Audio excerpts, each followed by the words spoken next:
In 1940, under US President Thomas Dewey's administration, America watched from the sidelines as the world went to war.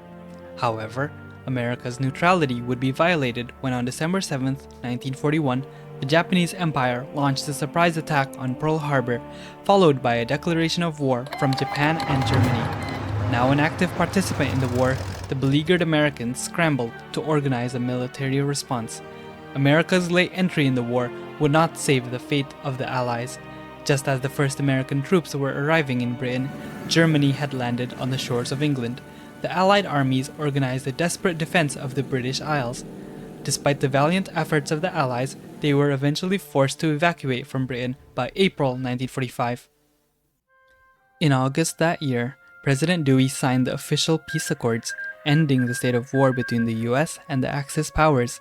Under the terms of the Akagi Accords, the United States had to surrender most of its Pacific possessions, as well as its major ports and naval bases in Los Angeles and San Francisco, to the Japanese. To consolidate what little influence they had in the world, the United States established the Organization of Free Nations with her remaining allies in North America and Oceania. The stated goal of the OFN was to ensure the sovereignty of the Americas and the South Pacific, and to protect liberalism across the world. Throughout the 60s and 70s, the US and the OFN would back armed groups that challenged the German and Japanese spheres of influence.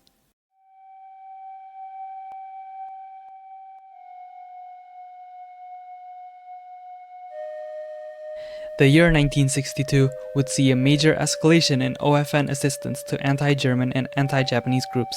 In the Japanese military government of Shonan Marai, a group known as the United Malayan Anti-Japanese Front, UMAJF, led by Chin Peng, waged a relentless guerrilla war against the Japanese. These Maoist guerrillas would receive aid from the OFN under the Nixon administration, who pragmatically saw them as allies against Japanese control in Southeast Asia. The ferocity of the UMAJF guerrillas, with the support of the US, were able to achieve rapid victories against the Japanese. On the 20th of January 1962, the Japanese army vacated mainland Malaya. In the wake of their victory, Malaya held elections which were won by the conservative Tun Abdul Razak, to the delight of Washington. Despite this blow to the Japanese sphere, the Malayan debacle would quickly be overshadowed by an economic crisis that would hit Japan. The Yasuda Zaibatsu, a financial conglomerate of the Yasuda clan, had conspired with the Japanese army and petty warlords to embezzle funds for oil drilling operations in Manchuria. When an investigation leaked the information to the public, the Japanese stock market crashed. Overnight, corporations lost 50% of their valuation, workers were laid off, and the entire Japanese economic sphere grinded to a halt. Worsening the Japanese position in the Pacific, the years-long insurgency in the Philippines mounted a joint offensive against the Japanese-aligned Jose Yulo government. On the 7th of April 1963, the American-aligned Free Philippine Republic, or FPR, took Manila, sending the Yulo government into exile. 2 months after their victory on June 7, 1963, Japan would launch a retaliatory invasion of the Philippines, landing on Luzon Island and capturing the cities of San Fernando and Dagupan.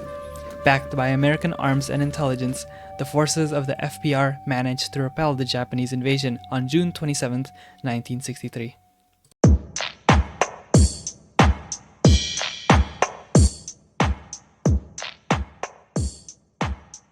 America's decision to assist the UMAJF and FPR in Southeast Asia was guided by the core doctrine of American foreign policy in the era, known as the Rollback Doctrine.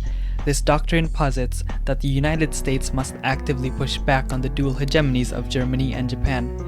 Because of the humiliating defeat in 1945, the US held an unenviable geopolitical position. Germany's chokehold on Europe and Japan's unquestioned dominance in Asia greatly limited the US's access to global resources and markets, limiting economic growth and isolating America politically from the Old World. To reverse this fate, the Rollback Doctrine proposes sending aid to any political group who actively resists Germania and Tokyo. Through this guiding doctrine, American liberalism might survive the 20th century.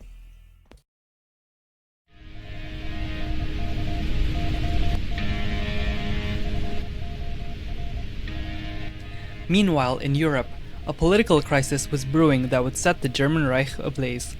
A failed assassination attempt on Adolf Hitler would set the NSDAP scrambling for a successor. In the end, Party Chancellor Martin Bormann was selected to ensure a continuation of Hitler's policies. However, the three other candidates also vied for power and disapproved of Bormann's nomination, utilizing their own power bases. Security Minister Hermann Göring, Economic Minister Albert Speer, and SS Reichsführer Reinhard Heydrich plotted. The power struggle between the four would break out into full-blown civil war when Adolf Hitler died on the 19th of October, 1963. With the government in Germania paralyzed, opposition groups within the German sphere, also known as the Unity Pact or Einheitspact in German, took the opportunity to launch armed uprisings. In Britain, the revolt against German-backed rule would be led by Her Majesty's Most Loyal Resistance, or HMMLR, under former head of the MI5, Maxwell Knight. Exploiting the chaos engulfing the Unity Pact, the HMMLR assassinated Prime Minister Barry Domville at his office at 10 Downing Street. The assassination of Domville was the first act of armed revolt against the government in London. Across Britain, in the countryside, the towns, and the cities, underground combat groups rose up in arms to wrestle control from government troops. Caught by surprise and abandoned by Germania, the government hastily organized a counterattack, but to no avail. After only 1 month of fighting, on December 10, 1963, the HMMLR would enter London and drive the German collaborationist government out of Britain. To prevent another German invasion, the HMMLR and the OFN would negotiate the entry of Britain into the alliance. Similar anti-German uprisings would occur in Eastern Europe, but unlike the British revolt, these uprisings would be quickly put down by the local German administration, the Reichskommissariats. In times of relative order, they answered to the government in Germania. However, with a civil war raging in Germany, the Reichskommissariats had no clear authority to answer to. The power vacuum allowed ambitious administrators to take more unilateral decisions without interference from the metropole. In Africa, the three RCs of East Africa, Central Africa, and Southwest Africa, colloquially known as the Africa Shield, used this opportunity to intervene in the political crisis brewing down south in the Union of South Africa.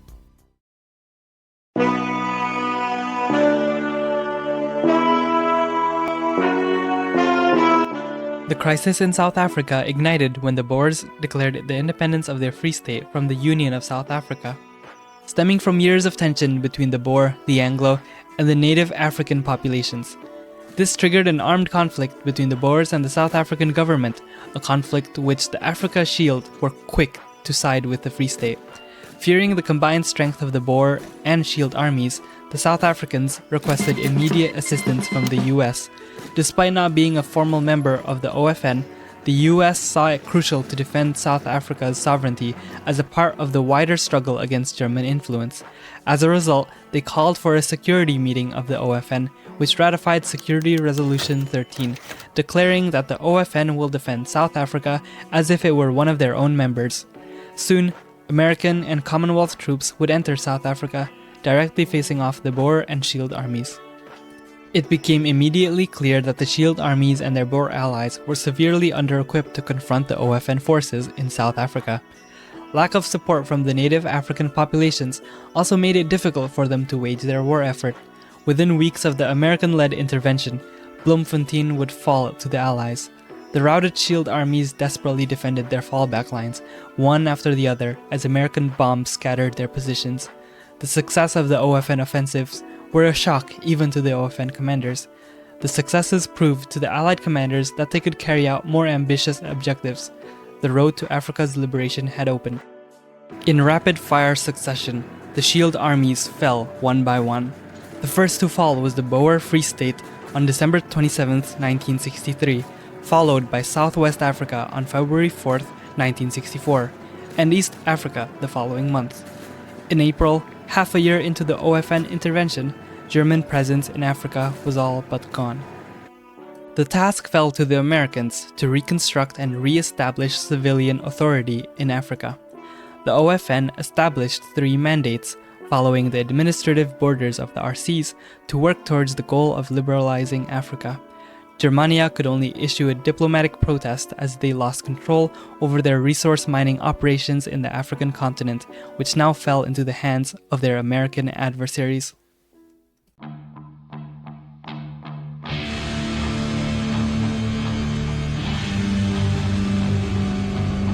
While the OFN won a great many victories against the Germans and Japanese overseas, at home, a political crisis threatened to shake the American political establishment. The Nixon administration had engaged in a campaign of dirty tricks by utilizing their ties with the FBI to weaken the opposition. While the campaign had worked wonderfully for the RDC's electoral successes, the exposing of it would torpedo Nixon's presidency. On June 10, 1964, with the threat of impeachment impending, Richard Nixon chose to resign from the presidency on his own accord. The office of president would thus fall on the progressive Vice President John F. Kennedy. However, his presidency would not last long, when an assassin shot him dead not 2 months after taking office. The political chaos would shake the stable ship which the RDC had tried to steer for many years. A major catalyst for the political chaos in the streets was the polarizing issue of segregation. This hypocrisy was a racist stain on the supposed heroism of the American-led OFN fight against fascism, as African Americans were treated as second-class citizens at home. Despite the passing of the Civil Rights Act during Nixon's presidency, the issue of race relations would continue to be a thorn in the side of the RDC and their promise of desegregation. Many conservative elements within the coalition disagreed with the policy, while the progressives disliked how watered down the act had become. This caused many within the party to defect to the National Progressives. Many thought that the establishment would not survive the next election, thoughts which were quickly dispelled when Republican Wallace F. Bennett narrowly won the presidential election of 1964 against the opposition National Progressive Party.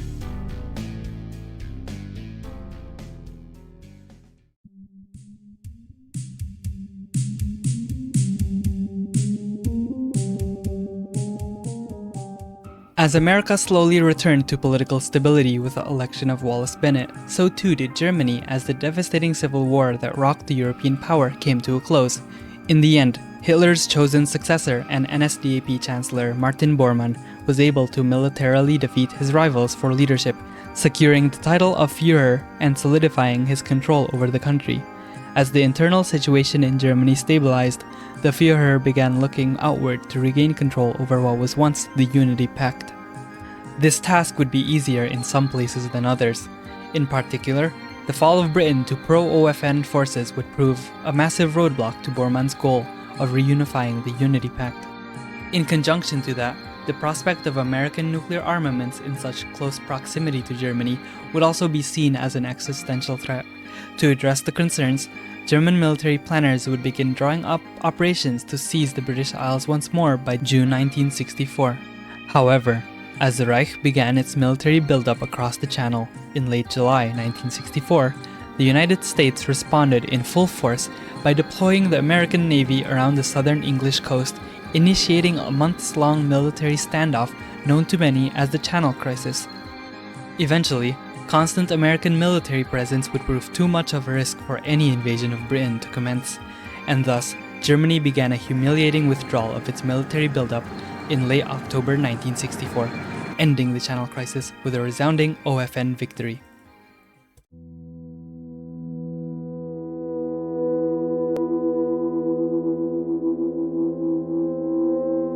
The years 1963 and 64 saw American foreign policy place greater emphasis on rolling back the unstable German sphere. In 1965, with Bormann's restoration of order in Europe, America once again pivoted towards Asia and the Japanese sphere. The outbreak of civil war in Indonesia would be the first opportunity in 2 years for the US to intervene in Asian affairs. The political crisis, which eventually exploded into civil war, began as a result of Indonesian President Sukarno's centralization of power, culminating in the declaration of martial law in March 1965. The Vice President, Muhammad Hatta, resigned as a result, disappearing from the capital and re-emerging in the island of Sumatra. He, alongside a coalition of rebel generals and local warlords, announced their goal of resisting Sukarno. Washington immediately contacted the Free Indonesian government, stating the US's intention to support their war effort. American-made weapons would fall into the hands of the Hattaists, who used their newly acquired guns to fight Sukarno's army. Fighting immediately began as the two opposing forces battled it out in the rainforests of Indonesia. The first 3 months of fighting were characterized by low-intensity skirmishing by poorly trained militiamen, as very little ground was gained on either side. This would change in June that year when American and Japanese military advisors arrived on the battlefield. The combat quickly evolved into mobile warfare as both sides used mobile helicopter units to bypass the thick rainforests. To defeat the entrenched mountain positions of Sukarno's armies, America authorized the use of napalm bombs, burning large swaths of the West Javan rainforests and inflicting a major loss of life for the local population. While terrible, Hatta saw this as a necessary evil to free Indonesia from Sukarno's rule. By July 20th, 1965, the Sukarnoists no longer held the centers of power and thus surrendered to Hatta. The victory of free Indonesia would see yet another Japanese-aligned country overthrown by an American-supported rebel group.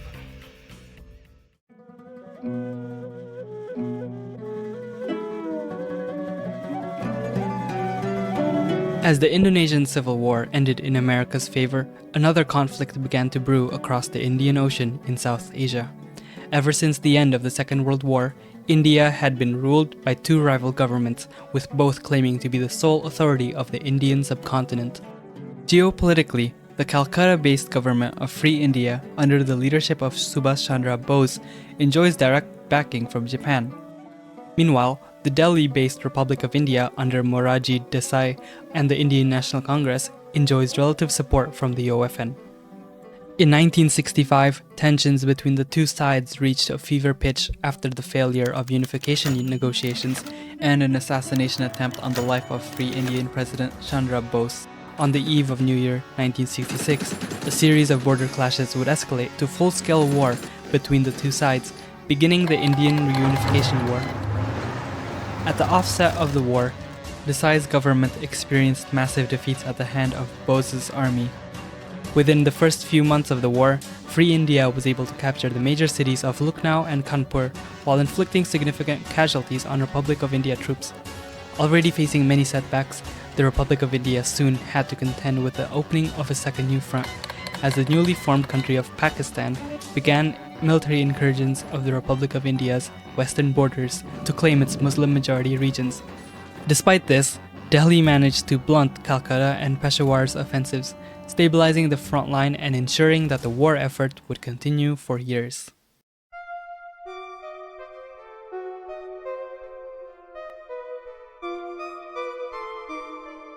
Although Britain, Indonesia, and South Africa vindicated former President Richard Nixon's rollback doctrine, Bennett's administration would revise this strategy quite a bit.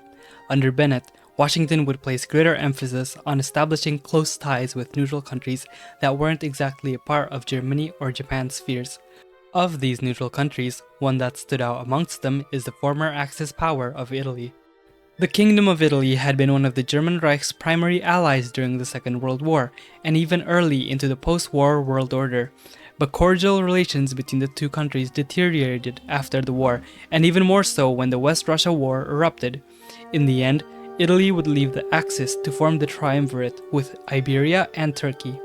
As a fascist state, Italy did not seem like an obvious target for American diplomatic overtures, but this would change with two developments. The first was the disintegration of the triumvirate in early 1962, which saw war erupt between Italy and Turkey, officially cementing Italy's status as a neutral power. The second development was the democratizing reforms of Italy, announced all the way back in August 1963 by Duce Ciano in the Verona Conference. By 1965, Italy had held their first democratic elections, which was won by the centrist Christian Democracy Party. With a democratic government in power and their own alliance shattered, Prime Minister Aldo Moro declared that Italy would begin the process of formally joining the OFN to dissuade aggressive German posturing. Italy's entry into the OFN would be a major diplomatic victory for the Bennett administration, proving to decision-makers and theorists alike that his approach to foreign policy had its merits.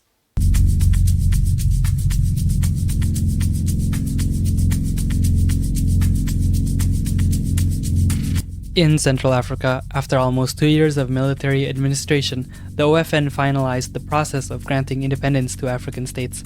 This was achieved through cooperation and negotiation between the OFN mandate officials and local political actors. OFN decolonization of Central Africa began with the formation of the East African Federation and the Republic of Zambia. Following the success in East Africa, Angola would soon be granted independence and become a member of the OFN.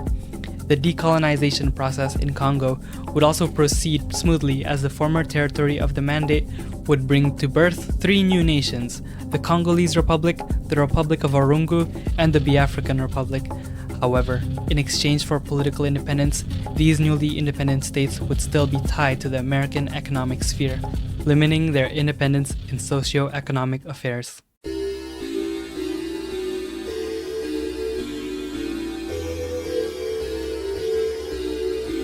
Following the decolonization of Africa, the OFN would experience a string of victories against their geopolitical rivals, one after the other. The weakest members of the German and Japanese spheres would fall to pro-OFN pressures. Analysts would attribute these events to the successful application of rollback doctrine. Theorists referred to the domino-like effect of the recent OFN victories as the observable proof of the domino theory. The domino theory suggests that if one country fell into the hands of the OFN, neighboring countries will follow. In South America, Colombia fell to pro-OFN Gaitanist rebels who managed to defeat rival factions in their civil war, ending German, Japanese, and Iberian hopes of an ally in the region. Sensing the encroaching threat of OFN influences in the Caribbean, President Trujillo of the Dominican Republic preemptively invaded pro-OFN Haiti. This invasion would fail and result in a Haitian occupation of the Dominican Republic and the establishment of a democratic provisional government. Meanwhile, in West Africa, the OFN's ideals would be put to the test as the Free France government waged a colonial war against the Pan-African Liberation Front. President Bennett would back Charles de Gaulle's regime, an act which many Africans saw as a betrayal. Nonetheless, American arms and France's network of African collaboration governments would overcome the Pan-Africanists, cementing French colonial rule for decades to come.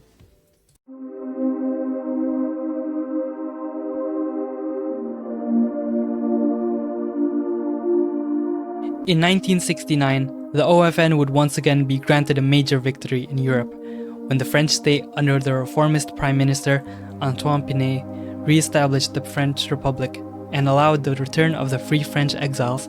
Charles de Gaulle's return to the homeland was especially greeted with applause by the civilian population.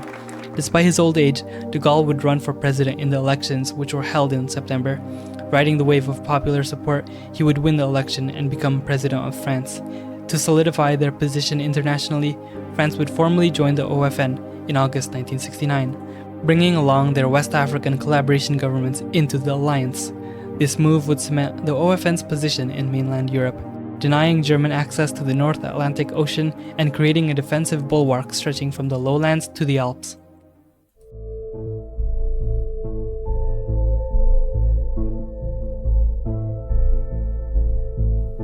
By the tail end of the 1960s, the Cold War tensions, which had reached a boiling point after the German Civil War, would once again die down. What followed was a period of warming relations between the great powers, as they sought to find common ground by holding conferences and signing agreements to maintain the stability of their respective spheres. The first of such agreements would come in March 1969, when the United States and Japan held a joint announcement of a comprehensive treaty between the two nations.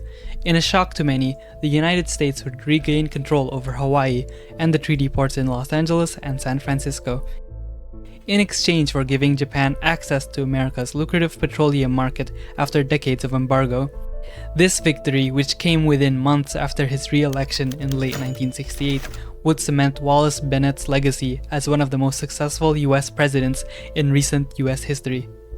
Following the momentum of the successful US-Japan treaty, America would soon negotiate with the German Reich to reduce tensions in Europe. This would culminate in the highly publicized Stockholm Conference, where US President Wallace Bennett and German Führer Martin Bormann would meet face-to-face. Although the Stockholm Conference would initially be a success, the commitment of both sides to it would be tested 2 months later, with the collapse of Heinrich Himmler's secretive Order State of Burgundy. as both Germany and France both sought to retake control over the region. A race to occupy as much of its territory would ensue, reigniting tensions and resulting in the Burgundian standoff between the Unity Pact and the OFN.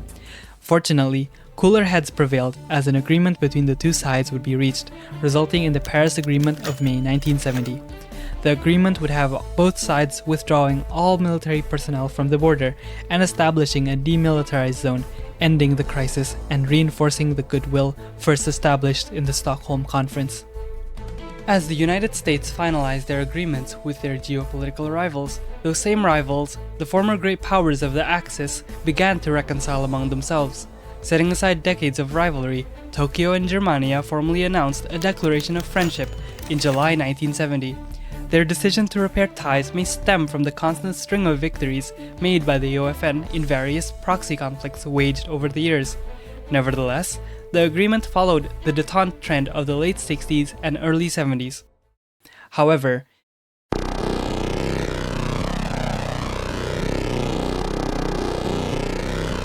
the stability of the 70s would be rudely interrupted when the entire Middle East erupted into civil war. It all started on October 10, 1970, in the Mutawakkalite Kingdom of Yemen, with a military revolt against the monarchy. King al-Badr would quickly receive support from the Italians and the Saudis, who deemed the rebellion to be a threat to their hold over the Middle East. The Italians especially felt the urgency to snuff out any revolt against their sphere of influence. It must be understood that by the end of the Second World War, Italy gained a significant stake in the region through oil contracts and territorial acquisitions throughout Arabia, Egypt, the Gulf, Iraq, and the Levant. However, it would be these exact state of affairs that angered the Arabs to revolt. Abdullah al-Salal, leader of the military rebellion, aimed to overthrow the puppet monarchy of Yemen and to unify all Arabs under one republic.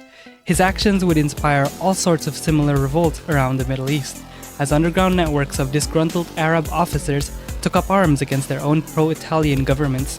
One by one, civil wars erupted across the region, first in Iraq, then in Oman, followed by Egypt and Sudan. Anti-Italian Republican revolutionaries would start a preemptive coup in Iraq, taking control of the country for 3 months before an OFN-backed Italian counterattack crushed them.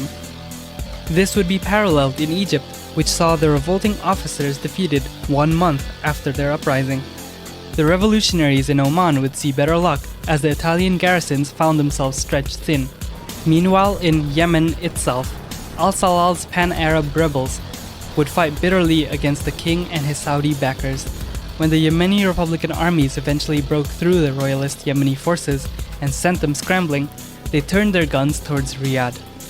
Following the breakout of the Arab revolts in the Middle East, the stocks of the ENI, Italy's most prominent oil company, fell drastically.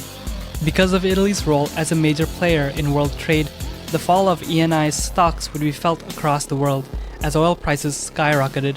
Suddenly, the world would experience a shortage of oil, a crucial component of a modern economy. The oil crisis, as it would be known, would be a source of political instability all across the globe.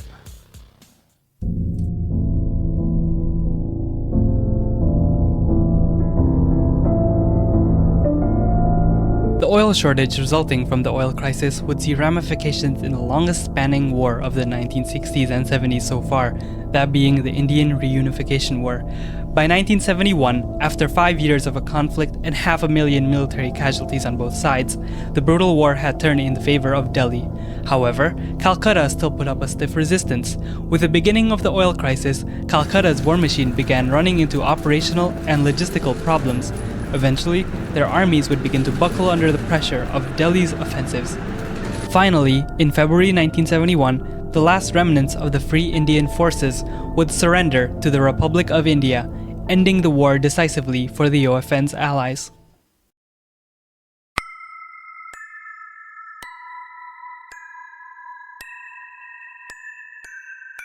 While the rest of the world buckled under the effects of the oil crisis, rare news would emerge out of the cold Siberian tundras. It appeared that over the years, 2 factions would rise from the Russian Civil War: the Omsk-based Russian National Reclamation Government and the Novosibirsk-based Siberian Federation.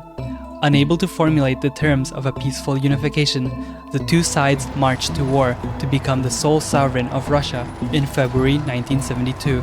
By August that year, the Omsk government would surrender to Novosibirsk, after which President Shukshin declared the formation of the Russian Federation. America and her OFN allies would diplomatically recognize Shukshin's government the following month.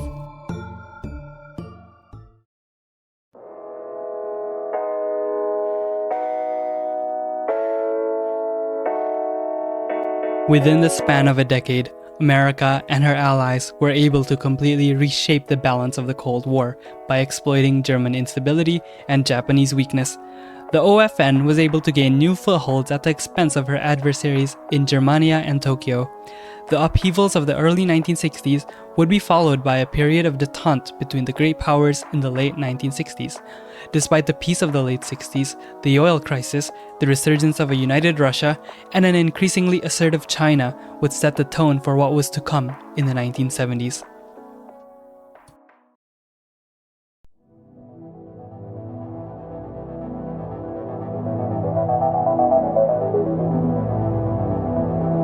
The year 1972 had shown the world that the United States and her OFN allies had gained the upper hand in the battle for global influence. Her German and Japanese adversaries faced setback after setback during the 1960s as members of their respective spheres left in favor of the OFN. Despite this, Germania and Tokyo still maintained the status of great powers in the world stage as their spheres remained intact within Central Europe and East Asia respectively. The state of affairs would change as the two powers faced even greater challenges to their remaining hold on power with the resurgence of Russia and China.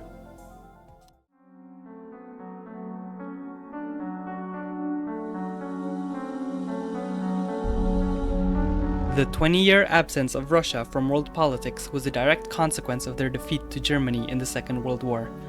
Prior to the war, the communists in the Soviet Union had ruled over Russia, Eastern Europe, and Central Asia under a federation. Power over the Union fell to the Communist Party, who presided over the fledgling Proletarian Republic, and to Nikolai Bukharin, who led the party after the death of Bolshevik extraordinaire Vladimir Lenin in 1924. Bukharin's tenure as premier would be characterized by the New Economic Policy, or NEP, which allowed peasants and farmers to sell grain in a partially regulated free market. To Bukharin, the NEP was a necessary stage in socialist construction by first allowing capitalism to develop. Although initially successful in increasing agricultural output, it would soon fail to meet the party's desired outcome. The NEP's grain output had not reached levels required for large-scale industrialization, while at the same time strengthening the power of large landowning farmers, or kulaks, who hoarded grain to sell at higher prices. As a result, a debate ensued within the Communist Party on whether to abandon the NEP in favor of collectivization. In the end, the NEP was abandoned and the Communist Party's policy took a leftwards turn. The implementation of collectivization in 1932 would be met with stiff resistance from kulaks as major uprisings occurred in the countryside. In face of this crisis, the Communist Party ordered the Red Army to restore order, which they succeeded by 1936. The failure of the NEP, the unrest in the countryside, the slow development of industry, and disunity within the Communist Party created the conditions for the Soviet Union's poor performance when war erupted with Germany. On the 22nd of June 1941, Soviet military positions were attacked by the German army without any declaration of war from the Reich, opening the Second World War's Eastern Front. The Eastern Front pitted the Red Army against the German army in an unprecedented industrial meat grinder. The initial fighting saw the Red Army retreat from their forward positions, forced to defend major cities as the German army advanced. Even though the Red Army fought with much determination, logistical issues would plague their continued war effort. Lost and damaged equipment in the battlefield could not be quickly replenished as a result of the Union's weak industrialization, impacting the overall capacity for the Red Army to effectively wage war. By December 1st, 1941, the German army had reached Moscow's outskirts, forcing Bukharin's government to evacuate the Kremlin. What ensued was 24 days of brutal urban warfare as the Red Army fought ferociously, defending Moscow street by street. In the end, Moscow would fall to Hitler's army, followed by Leningrad the months after. With the fall of these two major cities, heavy fighting shifted from North and Central Russia to the Caucasus region. In the wake of these military defeats, and in a time where the Soviet Union needed firm leadership, Premier Nikolai Bukharin suddenly disappeared. In his absence, National Economy Chairman and Bukharin ally Martyam Ryutin took it upon himself to lead the government. However, many within the CPSU blamed Bukharin's leadership for the disastrous war, chief among them being General Secretary Joseph Stalin. In a desperate gamble to save the Soviet Union from imminent defeat, Stalin launched a coup within the party. This plot was challenged by Ryutin, who published a document criticizing Stalin's actions with the hopes that he would step down. Ryutin utilized the Irkutsk agitprop office and ordered Mikhail Tomsky to publish and circulate the document across Siberia and Central Asia. The Irkutsk platform, as it would be known, failed to convince the Supreme Soviet to demote Stalin from his position as General Secretary. Although Stalin had won the initial confrontation, he would escalate the political situation by arresting Mikhail Tomsky. This escalation spooked both the Old Bolsheviks and Interior Affairs Commissar Genrikh Yagoda. The Old Bolsheviks believed that the arrest of a fellow comrade was unconscionable and that they were worried that they would be Stalin's next target. Meanwhile, Yagoda was shocked at Stalin's decision not to involve the People's Commissariat of Internal Affairs, or NKVD, with Tomsky's arrest, taking it as Stalin's lack of faith towards Yagoda. As a result, the NKVD would not support Stalin in his bid for power. The situation quickly deteriorated as Stalin and Bukharin supporters took up arms against one another, starting the Second Russian Civil War. In the wake of this conflict, Genrikh Yagoda mobilized the NKVD to evacuate the remnants of the non-factional Soviet government eastwards, towards Irkutsk. This new Irkutsk Soviet government lacked the bureaucratic and military capacity to enforce its sovereignty across the remaining Soviet Union, creating a power vacuum. In place of the Soviet government, new local authorities asserted their hold over different regions.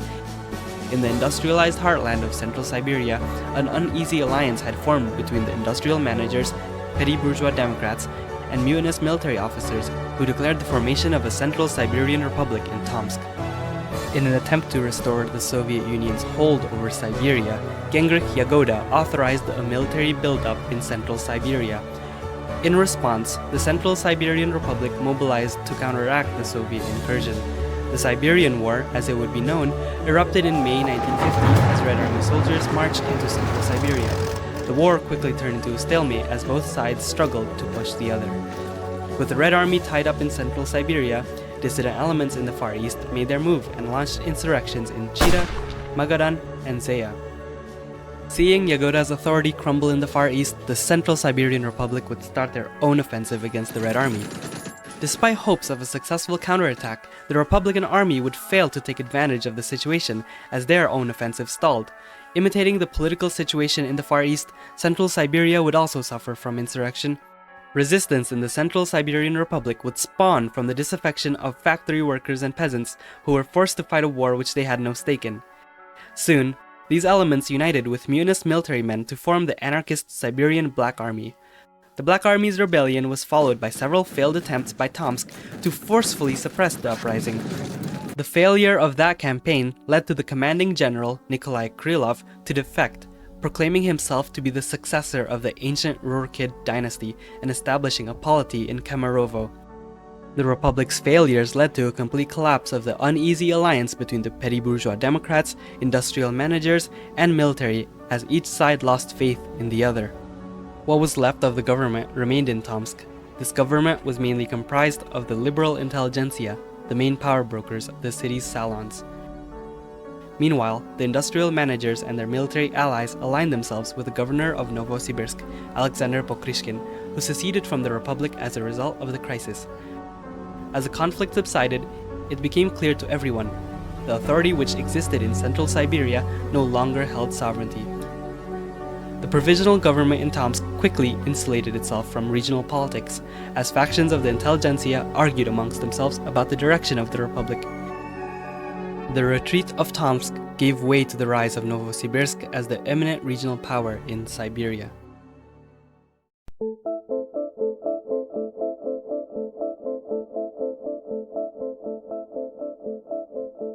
Upon seceding from the Central Siberian Republic, Alexander Pokryshkin and his industrial allies reorganized their state into the Federation of Novosibirsk and Altai in 1956. Pokryshkin and other similar warlords suddenly found themselves in charge of the fragments of a ruined Russia. The task fell on these new upstart warlords to reconstruct and reunify the shattered remnants of the Soviet Union, which had faced a decade of administrative neglect, economic devastation, and civil war. Unlike the other warlords, however, Novosibirsk inherited a large industrial base courtesy of Bukharin's Siberian Industrial Project. It was through this industrial base that Novosibirsk was able to field a large, well-equipped army. In June 1963, Pokryshkin would go on the offensive against the warlords of Central Siberia. His army first set its sights on their former comrades turned enemies in Tomsk, which had come under the control of the Utopians led by Dmitry Shostakovich. The war would start with light skirmishing on both sides, as had become expected during the Russian Smuta. However, the Novosibirsk army quickly mobilized a combined arms offensive against Tomsk in an attempt to capture the city, to their enemy's surprise. Despite the best efforts of the Tomsk army, their position quickly became untenable as artillery and bombs rained around them. Even the most hopeful idealist in Tomsk realized how dire the situation had become. They would announce their surrender to Novosibirsk 2 months after the start of the offensive. The insurrectionary governor Pokryshkin had come out on top in the struggle against the Central Siberian Republic. The president wasted no time in taking advantage of the momentum as he pivoted his army south to crush the anarchist Black Army. By mid-1964, Pokryshkin had demonstrated his complete sovereignty over Central Siberia.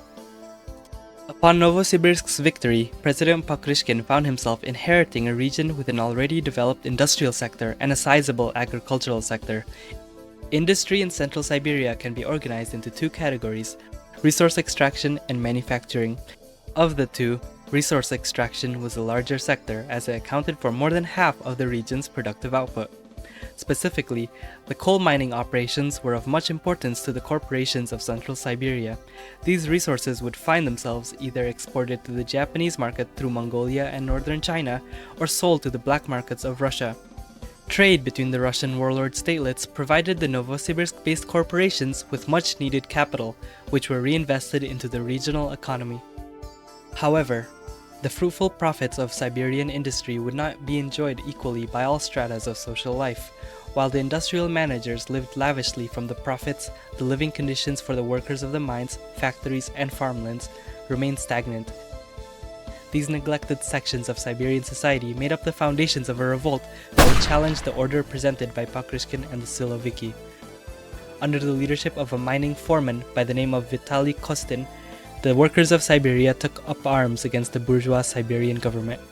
The revolt consisted of disaffected workers who organized themselves into Soviets, as well as roving bands of armed men who had lost their occupation upon Novosibirsk's victory. Vitaly Kostin harnessed the energies of these peoples towards a political project, the restoration of socialism and proletarian supremacy in Central Siberia. Their power base was centered right at the heart of Novosibirsk itself. Pokryshkin and his cabinet had not imagined that the social situation would deteriorate this badly. Urged by his allies in the industrial bourgeoisie, he announced martial law and a subsequent campaign to suppress the workers' revolt. Pokryshkin outlined a battle plan: enter the city, disarm the workers, end unlawful assembly, and summarily execute anyone who illegally exercises functions of authority. For 2 months, the Federation's troops bitterly fought the armed workers to restore order in Novosibirsk and the surrounding countryside. When the dust settled, Pokryshkin and the forces of order emerged victorious in the conflict. The revolt's disastrous outcome cemented the position of the industrial bourgeoisie in Central Siberia.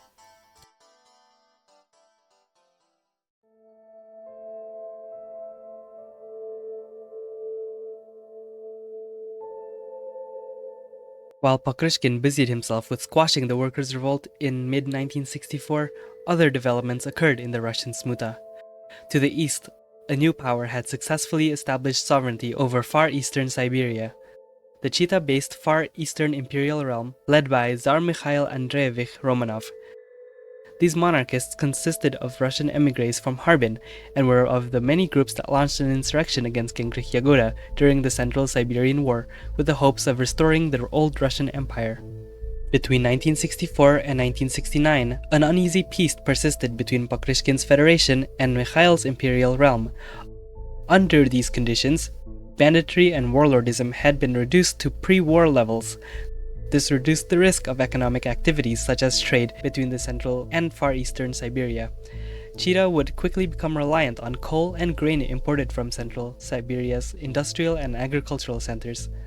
Meanwhile, workers in the Far East began to seasonally migrate to central Siberia in search of better employment opportunities.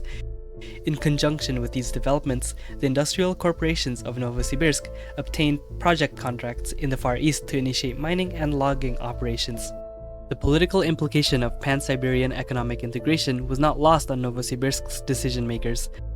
5 years of economic cooperation and cordial diplomatic relations between Novosibirsk and Chita culminated in the Pan-Siberian Summit in late 1969.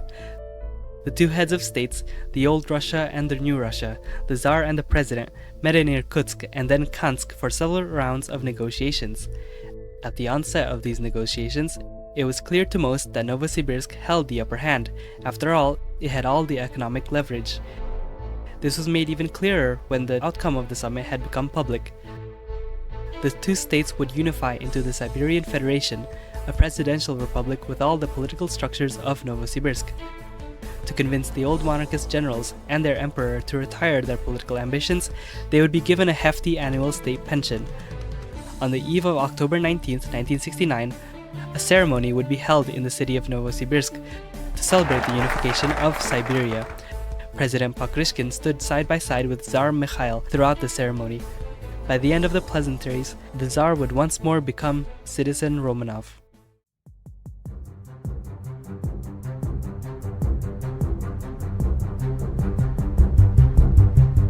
The peace that prevailed in Siberia was not an inevitable state of affairs and would contrast heavily with the political situation in West Russia.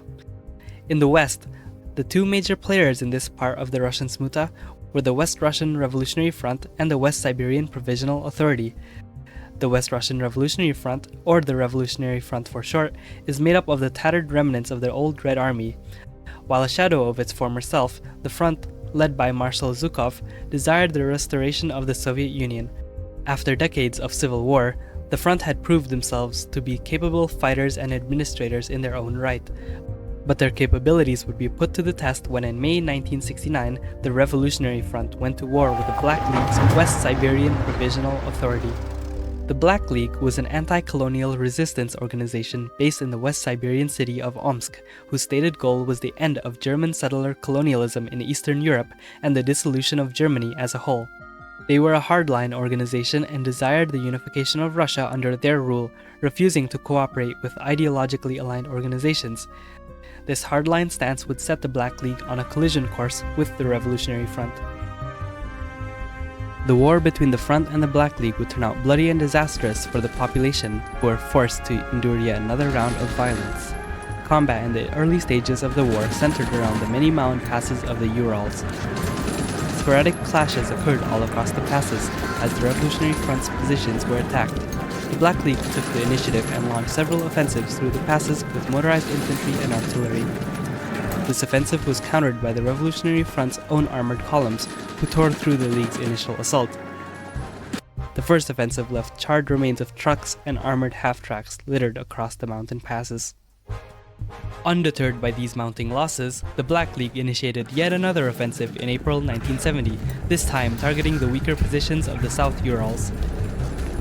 This concentrated assault would catch the Revolutionary Front off guard, as it exposed the northern positions to a flanking maneuver from the south. To offset the risks of an encirclement, the front retreated from their positions on the Ural mountain passes. However, by abandoning the defenses of the Urals, the front had traded away their greatest strategic advantage. This opportunity was not lost on the Black League's commanders, who immediately ordered motorized units to push forward in pursuit of the retreating Red Army. Despite this setback, the front would hold out their positions to the best of their abilities, preventing the Black League from achieving a quick and bloodless victory. Every city that the League captured would cost them much-needed small arms, trucks, and manpower. After 3 more months of costly mobile combat, the soldiers of the League were at the outskirts of the Revolutionary Front's capital in Vyatka. To spare the lives of the city's inhabitants, the Revolutionary Front's leadership announced their withdrawal and immediate capitulation to the Black League. Upon their victory on July 10, 1970, Black League Commander-in-Chief Dmitry Azov announced in Omsk the creation of the Russian National Reclamation Government, or NRG for short. Although jubilant about their victory over the Revolutionary Front, the NRG's leadership had to contend with the reality that their war had destroyed much of West Russia's critical infrastructure and industry. Large-scale industries either faced strategic bombing or artillery fire from the Black League's army, while smaller enterprises, mostly worker co-ops, voluntarily closed down to avoid extortion. The economic situation was compounded by a political situation of equal urgency. While the Revolutionary Front's armies had formally surrendered to the NRG, tens of thousands of soldiers refused to give up their arms and by extension give up socialism to the nationalists. These soldiers would be a constant thorn to the side of the NRG's reconstruction plans, as trucks and trains became common targets of communist ambushes.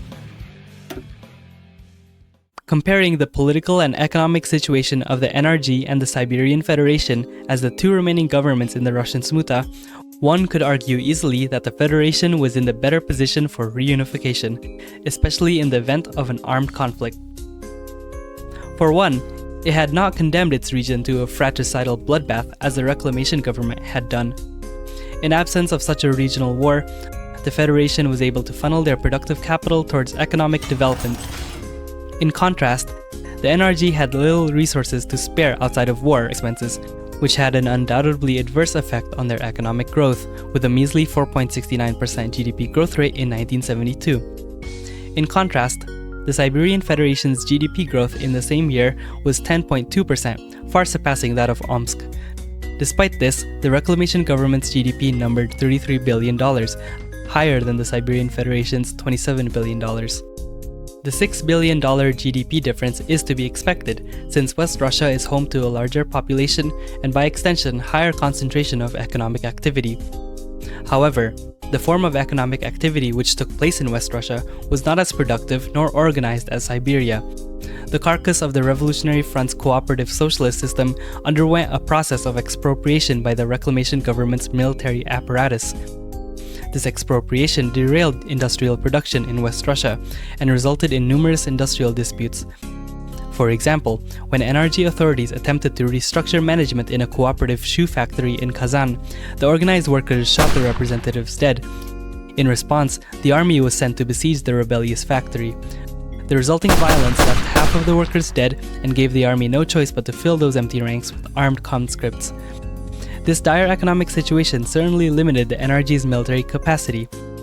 By early 1972, Omsk could only field 591,000 soldiers with 2.35 million reserves and 100 jet fighters. In comparison, the Siberian Federation fielded 1.36 million men with 3.33 million in reserves and 1,000 jet fighters. The capabilities of these two Russian giants would be put to the final test in a military confrontation.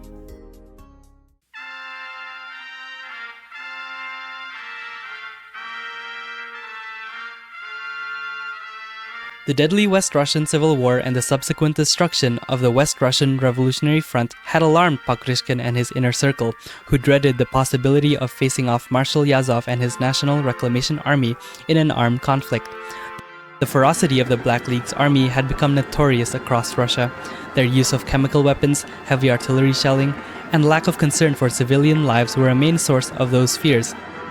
Civilians fleeing from the fighting had often brought with them stories of encountering the Reclamation Army. This was a deliberate propaganda strategy from Omsk to dissuade enemies from attacking, and it certainly almost worked with Federation President Pakryshkin. But underneath the propaganda lay a deeper truth, that the NRG was unprepared to face off the Siberian Federation in a war. Although all factors had indicated a victory for Novosibirsk, many within the ministry, including Pakryshkin himself, still hesitated at the prospect of all-out war with the NRG.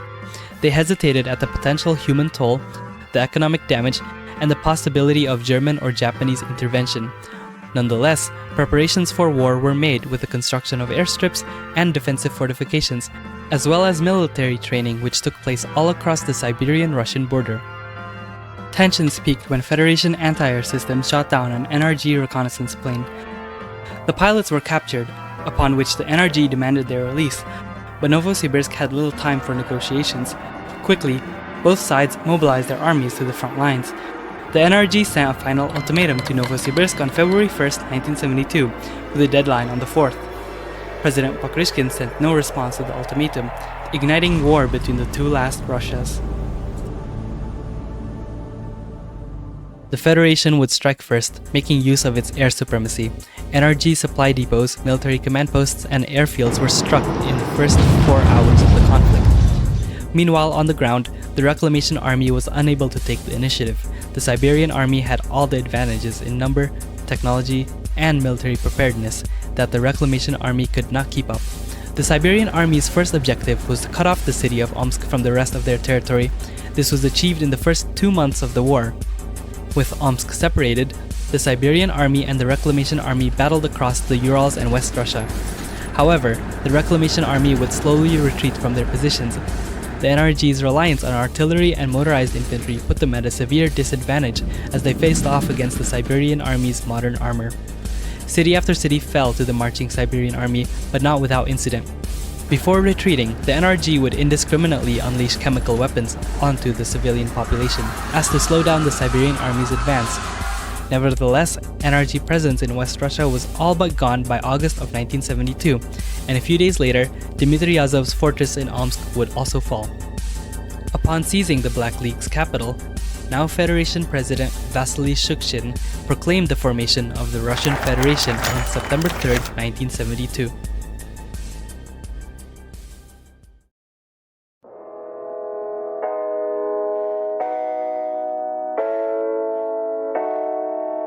By the dawn of the 1970s, the Militarist-Industrialist Alliance in Novosibirsk were able to use their economic and military strength, as well as their distance from Germany, to unite Russia, defeating rival governments and ending the Smuta. Having been able to internally consolidate, President Shukshin began to look outwards, setting them on a devastating collision course that would go on to define the next decade.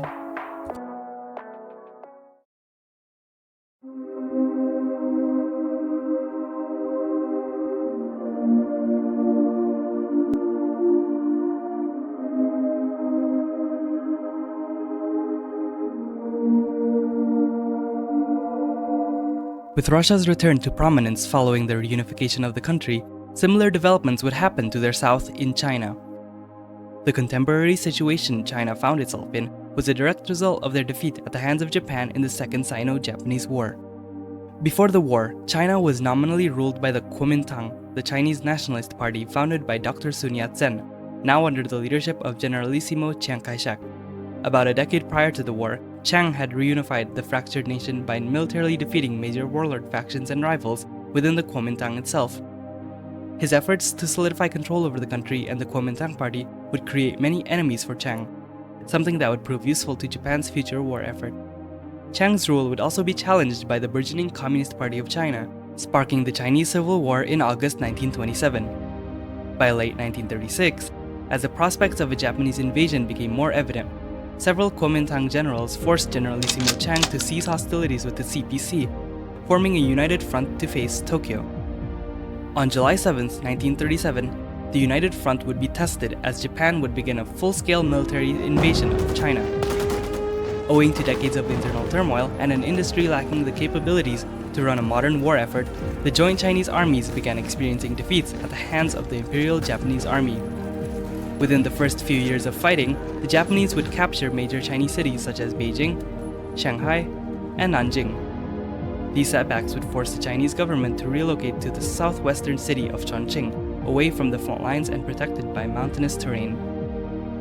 As the war raged on, Chiang Kai-shek's government would soon experience a blow within the defection of prominent Kuomintang leader Wang Jingwei.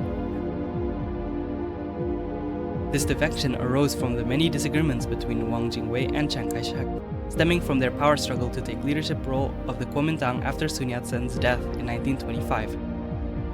In the debate concerning Japanese aggression, the two would also heavily disagree on policy. Chiang was adamant not to concede to Japan even if it meant war. Meanwhile, Wang believed that China was not ready for war and that it still needed time to industrially and militarily develop. He urged for continued peace between the two nations whenever he could. As Minister of Foreign Affairs and later as Vice President of the Kuomintang, Wang urged Chiang to make peace with the Japanese, calls which were ignored by the Generalissimo. A year into the war, it became increasingly clear that Chiang Kai-shek would not attempt to negotiate with Tokyo, despite the major losses experienced by China. Frustrated, Wang Jingwei and a group of loyal supporters within the Kuomintang resigned from their government posts and left China to attempt to negotiate an end to the war with Japan. Although his negotiations with the Japanese would not result in peace, they allowed him to establish the reorganized national government of the Republic of China in Nanjing. In the first years of its establishment, the reorganized government was little more than a dollhouse for Wang and his loyalists, as the Japanese did not grant them any political or administrative powers. However, as the Japanese continued to take considerable progress in their war against China, collaboration with local political actors increasingly became a necessity to maintain their influence over the country after the war. The reorganized national government of the Republic of China thus began to grow in importance, becoming central to Japan's plan to maintain influence in the country. By 1944, China's prospects were looking grim. The end of the war in the West dashed any hopes of defeating Japan. To make a dire situation worse, Japan's 1944 assault on the city of Chongqing was a major blow to Chinese morale, as Chiang Kai-shek and CPC chairman Mao Zedong were slain in battle. After another year of fighting, the remaining Chinese forces would surrender to Japan on the 9th of September 1945. The Second Sino-Japanese War, which had lasted 8 years and resulted in the deaths of more than 20 million Chinese soldiers and civilians, as well as 700,000 Japanese soldiers, finally came to an end. As the dust settled in China, Tokyo would begin shaping a new regional order over the carcass of Chiang's Republic of China. Manchuria and Guangdong would be separated from the rest of China and turned into states of their own, the former becoming the power base of the Kwantung Army, while the latter served Zaibatsu corporate interests. Meanwhile, de jure control over the rest of the country would be given to the reorganized national government of the Republic of China, led by President Chen Gongbo after Wang Jingwei's untimely death in 1944. Despite the facade of sovereignty, the reorganized republic was little more than a rump state, fractured from within by provincial warlordism and parliamentary infighting, forcing it to submit to Tokyo's will. It was under these conditions that one Gao Zhongwu would step in and change the trajectory of China's fate forever.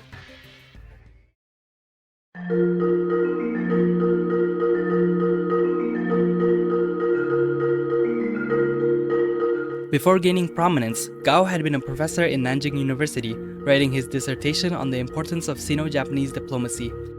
This brought him into the orbit of Wang Jingwei, who offered him to serve in the diplomatic corps to salvage the souring of Sino-Japanese relations. When Wang defected during the war, Gao followed him in hopes that peace could be made between the two sides, bringing him into the reorganized national government to help negotiate the treaties with Japan. However, when the final treaty between Japan and Wang Jingwei was signed, Gao was horrified at the number of concessions China was to make. This injustice would make him vehemently anti-Japanese in private, bringing him closer to the reformist factions within the party. The combination between his reformist tendencies and his old guard credentials would prove beneficial when the government fell into factional infighting in 1951 following Chen Gongbo's resignation. After 5 years of a bitter power struggle between the center KMT reformists and the right KMT old guard, the two sides would settle in the middle by appointing Gao Zhongwu as president of China. Now at the highest office of the Republic, Gao would set off on a long and arduous road to recover China's sovereignty, dignity, and future.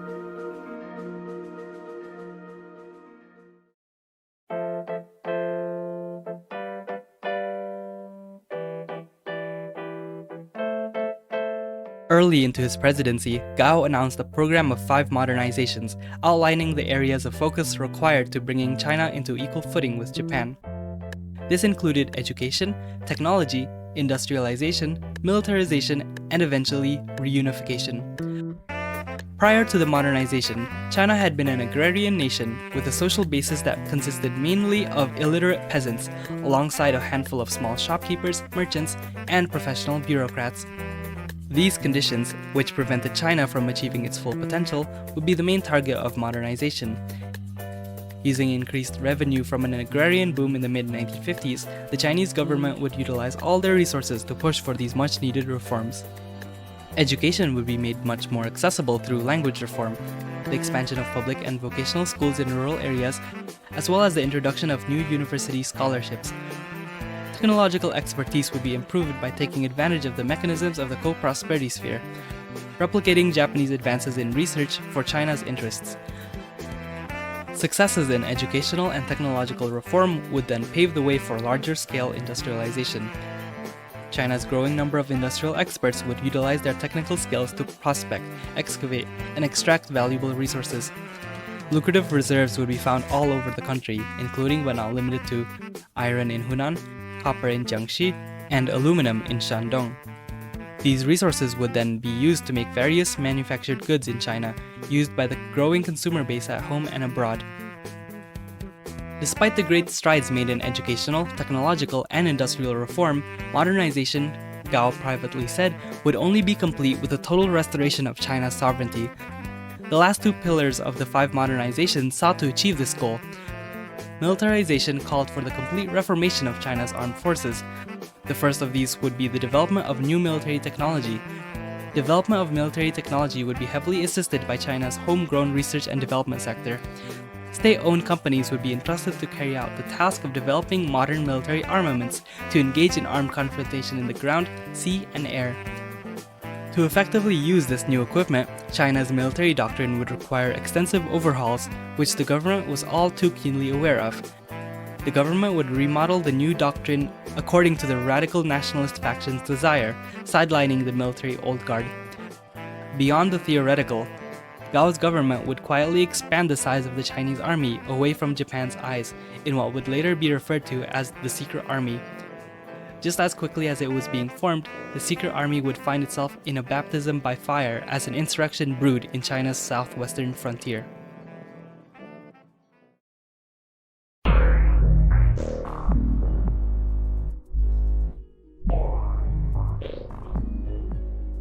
The Yunnan province, though legally a constituent part of China, had been under regional warlord control for many decades. During the Second Sino-Japanese War, it had been ruled by Governor Long Yun, who aligned himself with Chiang Kai-shek.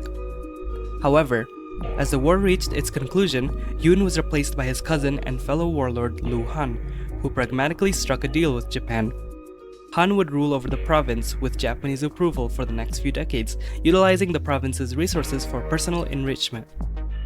Long Yun slowly grew disgruntled with his cousin's governance and Japanese control over China as a whole. Yun's anger would soon find himself aligned with the remnants of the anti-Japanese armed resistance movement, in particular the National Protection Army, or NPA.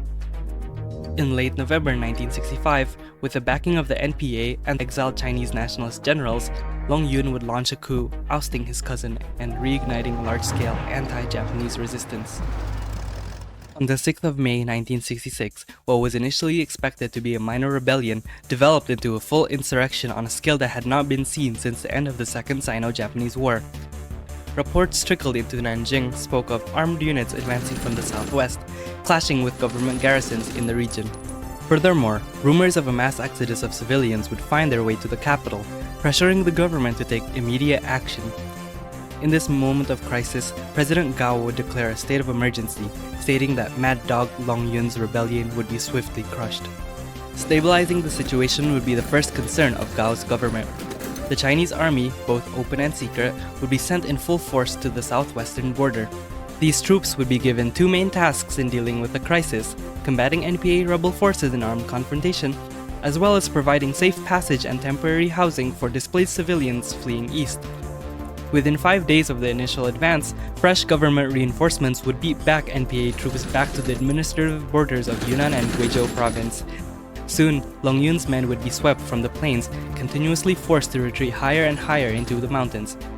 Cornered and with no help arriving, the NPA could only wage a hopeless last stand against the inevitable. A little more than 2 months after the beginning of the rebellion, Gao Zhongwu would stamp out the stubborn fires of Long Yun's southwestern insurrection.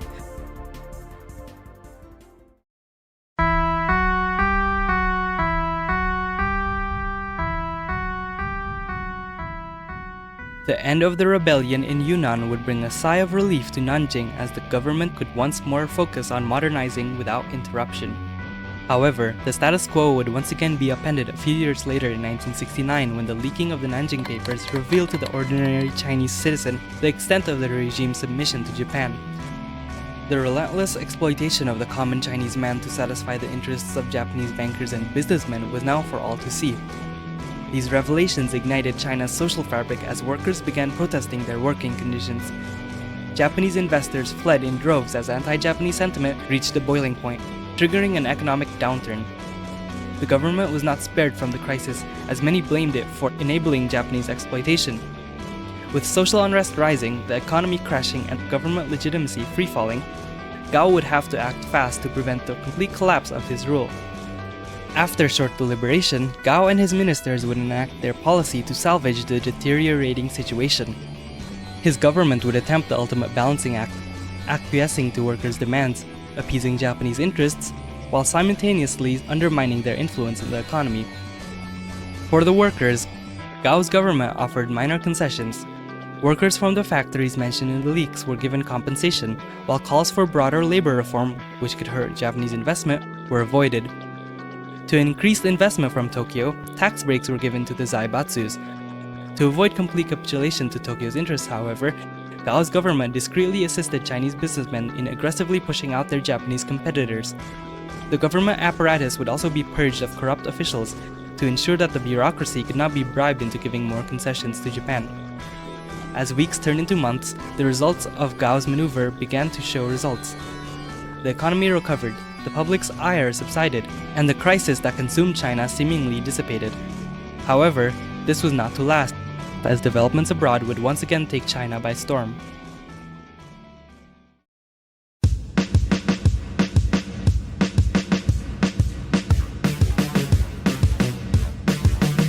In November 1970, just as China finally recovered from the Nanjing paper scandal, the outbreak of various civil wars in the Middle East would disrupt global oil supplies, triggering a worldwide economic crisis.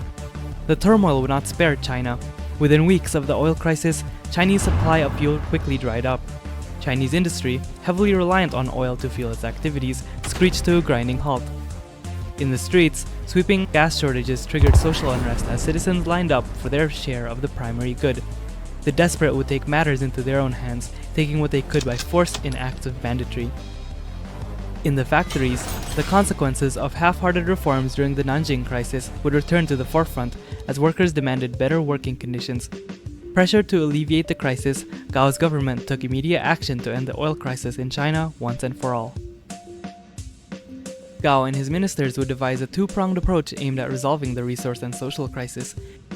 In dealing with the issue of dwindling oil reserves, the government would take actions to cope with the limited resources in the short term, while also finding new ways to increase their supply in the long term.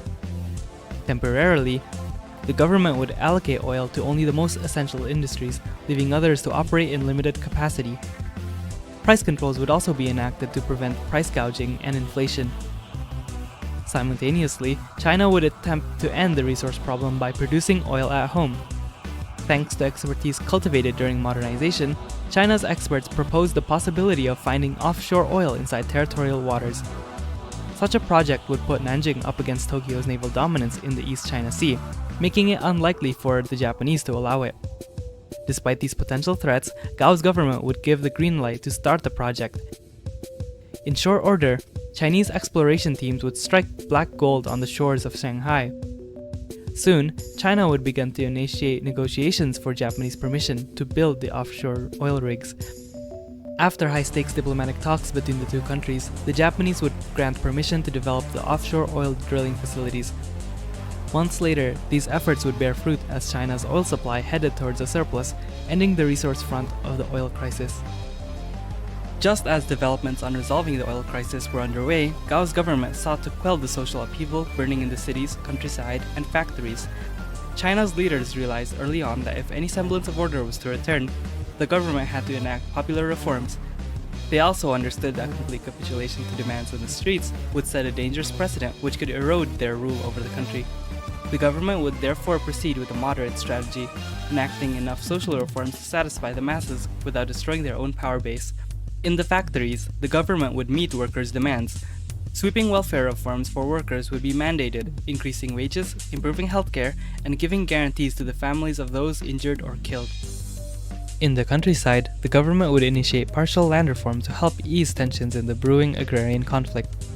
Land owned by landowners would be bought by the government for anti-poverty campaigns. Peasants, on the other hand, would be encouraged to create farmland on their own, as the government would encourage the reclamation of previously uncultivated land. As the dust settled, people would return to their normal lives, as many of the popular grievances would have been met by the government. The crisis which had ravaged China was now over.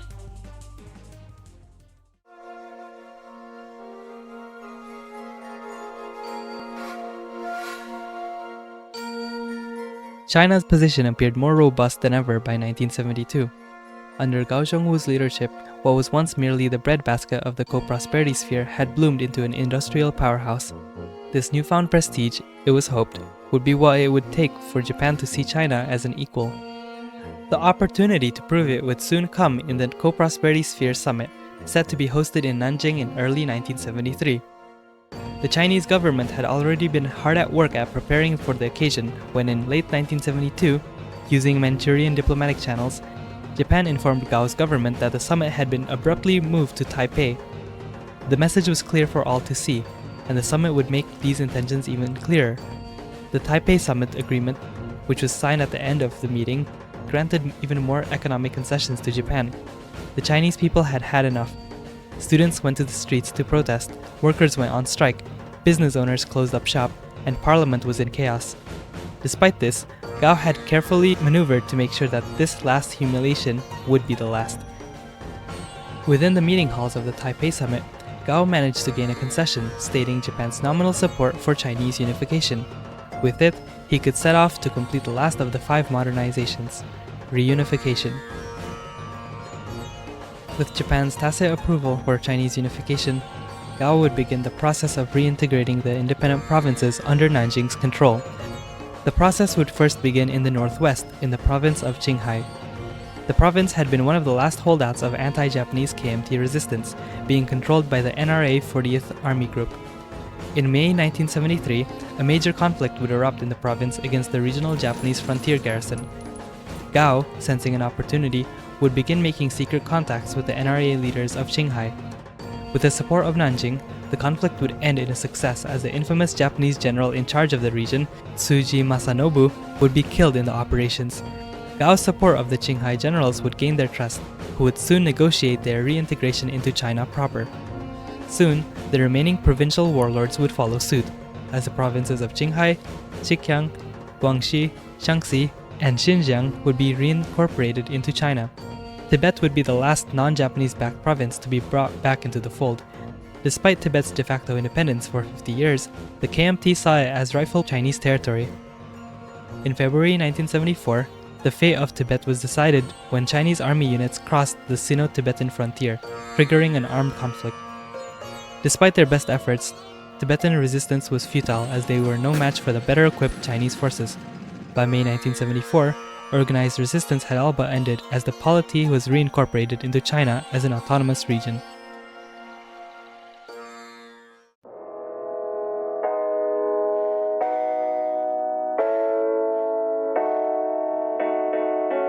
By the dawn of the 1970s, just as Pushkin had done in Russia, Gao Zhongwu was able to completely reverse the fate of China by perfectly taking advantage of its unique circumstances.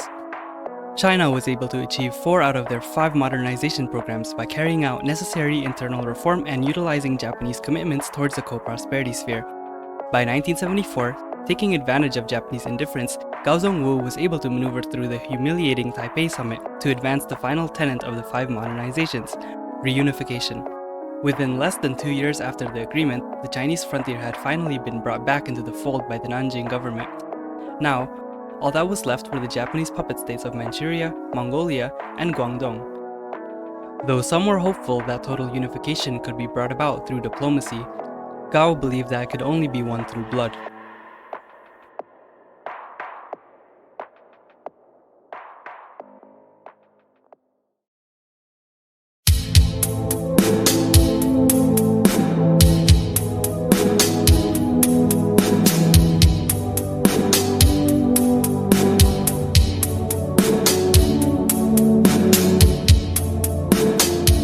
After reunifying the once shattered Russia, the government of Vasily Shukshin would work tirelessly to reclaim the motherland status as a great power.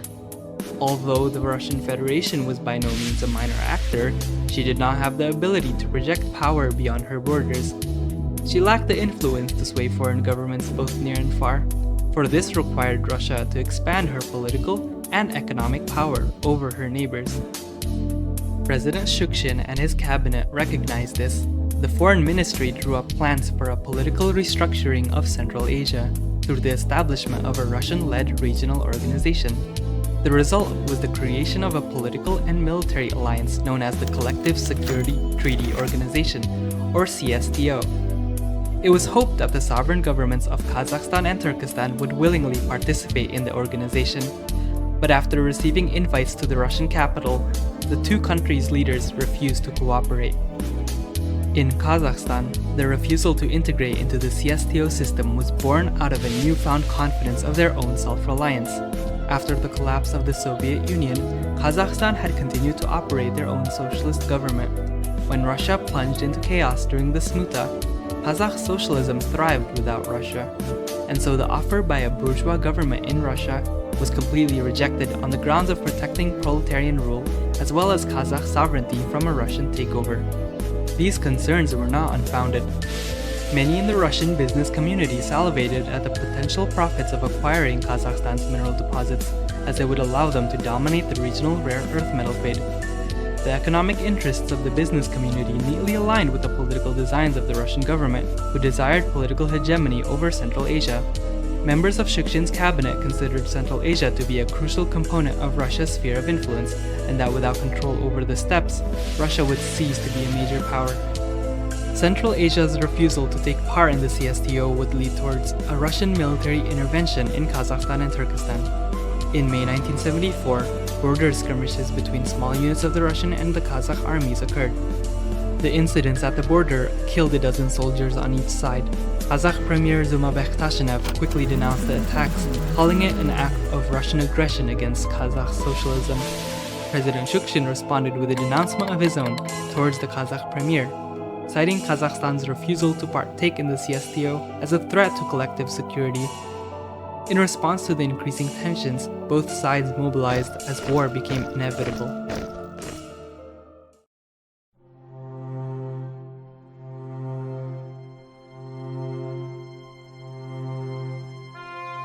On June 18, 1974, the Russian Federation declared war on Kazakhstan. The declaration of war was followed by the initiation of Operation Perovsky, Russia's planned military operation for the invasion of Kazakhstan.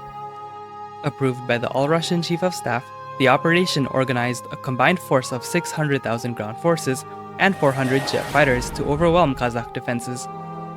Russia's motorized divisions led the assault into the steppes, meeting face-to-face with the Kazakh Red Army in open battle. In West Kazakhstan, the Russian army led by Vladimir Abramov attacked enemy positions in Oral and Aktobe, overwhelming their defenses with a mobile assault. The encircled Kazakh Western Army fought to the bitter end, inflicting heavy artillery fire on surrounding Russian units. However, time was not on their side. The Kazakh artillery batteries would soon find themselves running out of supplies and ammunition. The main Kazakh force would not fare any better than their comrades in the west.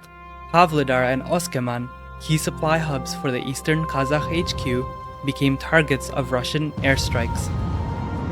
Following the airstrikes, Russian ground forces assaulted the eastern defense line. Overwhelming numbers pushed the Kazakh army deep into the country. 2.5 weeks into the initial invasion, the Kazakh Communist Party surrendered to the Russian Federation. The occupation of Kazakhstan deeply alarmed the despot of Ashgabat, Sari Karyev, dictator of Turkestan, who launched his own preemptive invasion of Kazakhstan.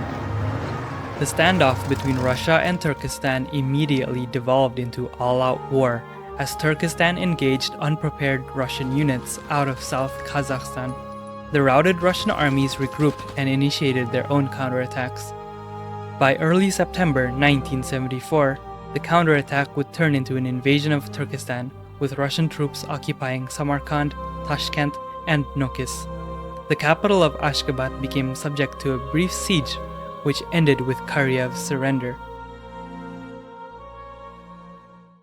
In place of the former governments, Russia would install new regimes more receptive to the Federation's political and economic desires.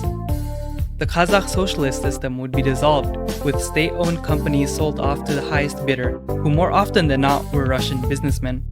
Unified under the single market of the CSTO, the national economies of Central Asia would be reoriented towards Russian interests. These developments ended decades of Central Asian economic self-sufficiency and restored the international division of labor. Once more, Central Asia would become a source for foreign resource extraction.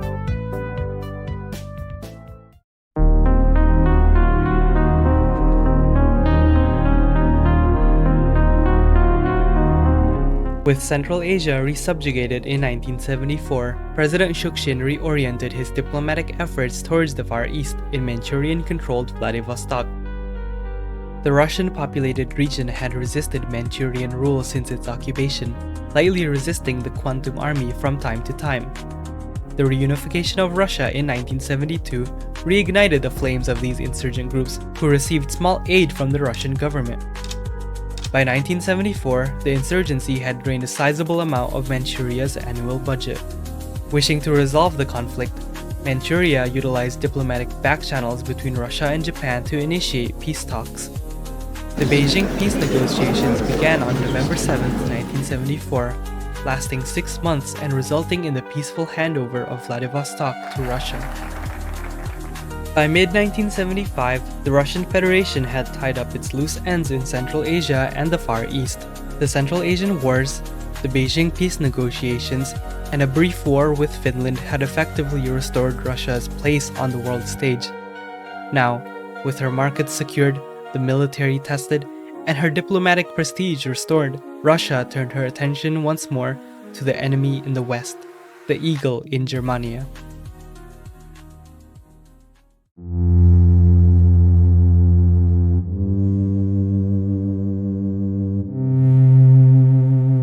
Germania's situation in the 1970s had essentially recovered from the calamities of the past decade. Under the helm of Führer Martin Bormann, a political restructuring of the NSDAP occurred to prevent another civil war upon the Führer's inevitable death. This political restructuring of the party coincided with the entrenchment of German economic dominance over Eastern Europe to the detriment of the indigenous people. The Eastern European populations were made to endure decades of human trafficking, violent displacement, and forced land acquisition from their German oppressors. The legacy of General Plan Ost that had prevailed since the end of the Second World War and was challenged during the 1960s had continued well into the 1970s under Führer Bormann. And even when the Führer died of cancer on the 13th of August 1973, the government of his successor, Kurt Waldheim, would do little to challenge the status quo. The end of the Third Reich's colonial project would only come from outside pressures, particularly from a revanchist Russian Federation.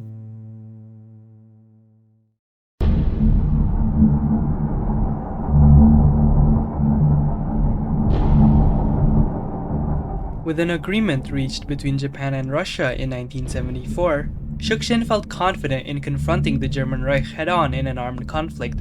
He had no delusions that a peaceful settlement could be made with Germania regarding the occupied lands of Eastern Europe. In an effort to elicit public support for a future war, Shukshin's government subtly encouraged the Russian press to publish stories of German atrocities in the Muscovite RC. The more hawkish and nationalistic-minded newspapers called on Shukshin's government to wage a patriotic war against Germania.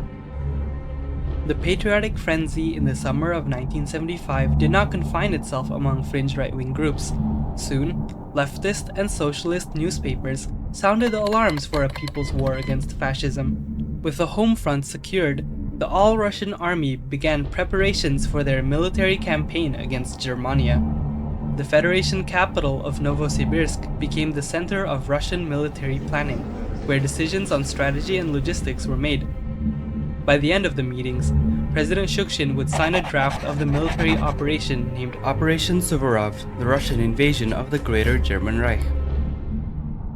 All that was left was for a political crisis to occur that would ignite a war between Russia and Germany. This was difficult, because such an outcome would only happen if Germania overreacted to increasing escalations. The unlikeliness of this was due to Kurt Waldheim's government having shown itself to be passive in foreign policy. His government rarely took actions that rocked the fragile international order, preferring diplomatic conferences over saber-rattling, owing to his background as a seasoned diplomat. This commitment to diplomacy should not be mistaken for pacifism, however, as the Führer continually justified Germany's occupation of Eastern Europe. To bait the Germans into a war, Schuschnigg would have to corner the Führer into one he could not back down from. The Russian president would approve the funneling of small arms through the border with Germany, which fell into the hands of anti-German partisans. Now well equipped, the partisan organizations began acting bolder against German authority. The partisans, who were once used to attacking police stations, military checkpoints, and governor offices, now targeted German-owned farmlands and estates. The entirety of German colonial society became valid targets for the partisans, who used any means to dissuade their oppressors. News of the unrest in Muscovite RC would find its way to the streets of Germany. NSDAP mouthpieces published exaggerated stories of partisan violence against German settlers. Angered by government inaction, spontaneous protests popped up all across Germany. They called for action against Russia, who they blamed for the recent unrest. Führer Waldheim's strongly worded denouncements did little to satisfy the patriotic mobs, who demanded an all-out war. Soon, mobs of patriotic Germans were signing up for paramilitary organizations that promised retaliation against the partisans. When these undisciplined Prussian mobs arrived in the east, they contributed to a major escalation in the conflict. Rowdy and disordered, some of these German militiamen found themselves wandering into Russian territory. The resulting skirmish ended in a bloodbath for the German paramilitaries, who were outgunned by the well-equipped Russian army. President Schuschnigg would catch wind of the incident, who used it as a pretext to occupy German military outposts in Saransk. Caught off guard by how fast tensions had escalated, Führer Waldheim ordered a mobilization of the German army to the east. He believed such a posturing would frighten the Russian army into a retreat, but he was mistaken. President Schuschnigg had hoped for a German mobilization. With his pretext secured, war was now all but inevitable.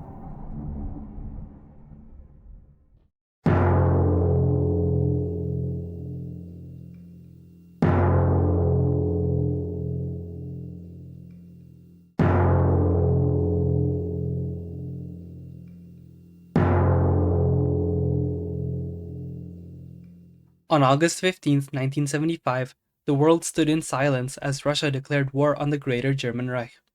In a televised address to the nation, Federation President Vasily Shukshin announced his intention to liberate West Russia and Eastern Europe from German occupation. The declaration of war was followed by Russian military incursions into Muscovite RC territory. MiG-27 airstrikes led the assault, leveling German military defenses in the border regions and paving the way for Russian armored and mechanized columns. In the early stages of the war, the Wehrmacht's hastily mobilized forces would struggle to hold off the well-organized Russian army, who captured important train junctions, military outposts, and air bases in Muscovian.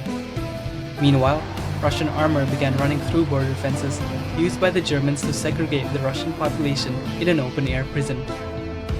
The first 11 days of the war were an unmitigated disaster for Germania. According to estimates, the German army would sustain 249,000 casualties. In comparison, Russian casualties numbered around 72,000.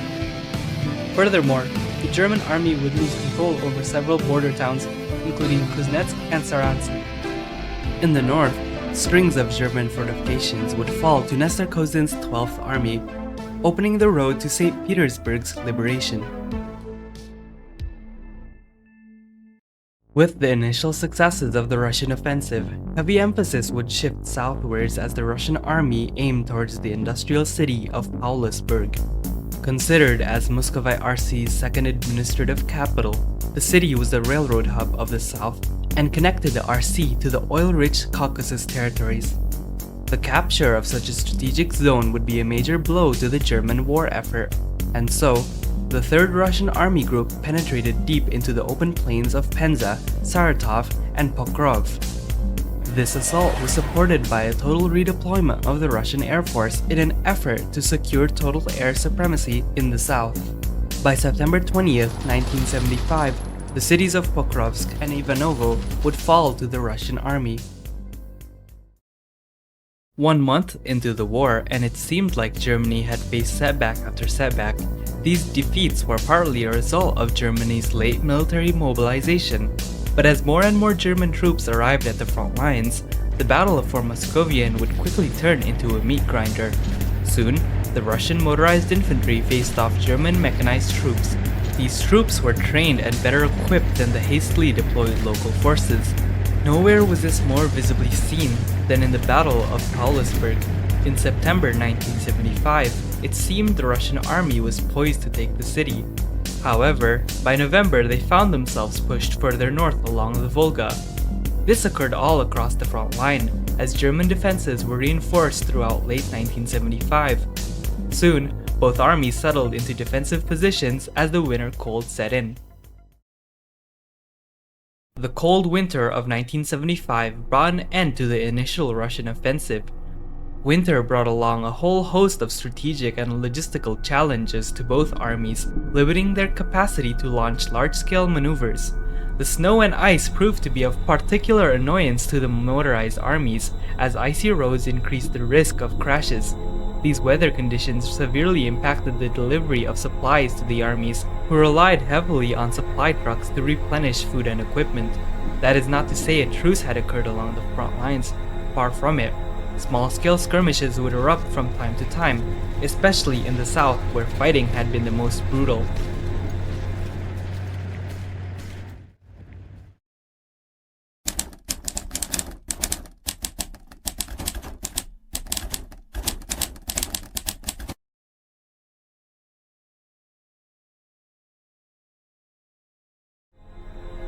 By New Year's 1976, plans for a renewed offensive had been scheduled for the spring.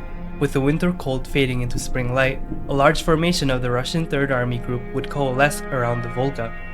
This renewed southern offensive had 3 goals: to break German defenses in the encircled city of Klagenfurt, and to capture Kamishin and Paulusburg.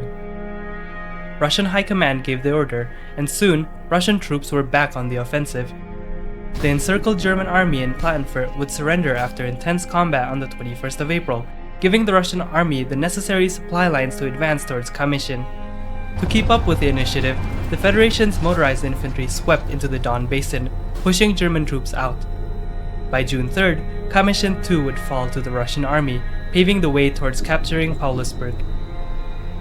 The siege of Paulusburg began with an aerial bombardment of strategic fortifications by Russian bombers. Soon, the motorized brigades and engineering corps began fighting their way into the city, but the urban landscape of the city had made it difficult for the attackers to make quick progress. Sniper and machine gun positions constantly threatened the Russian infantry from above, while rockets made quick work of any armored assault. The encirclement of the city by mobile Russian troops 1 month later did little to crack the morale of the defenders. To capture the capital of the south, the Russian army would have to commit to a complete annihilation of the defending German army. Undeterred by their inability to capture Paulusburg in swift order, the Russian army redirected their mobile forces towards Astrakhan. The offensive faced little resistance from the badly beaten and undersupplied forces of the German South Army.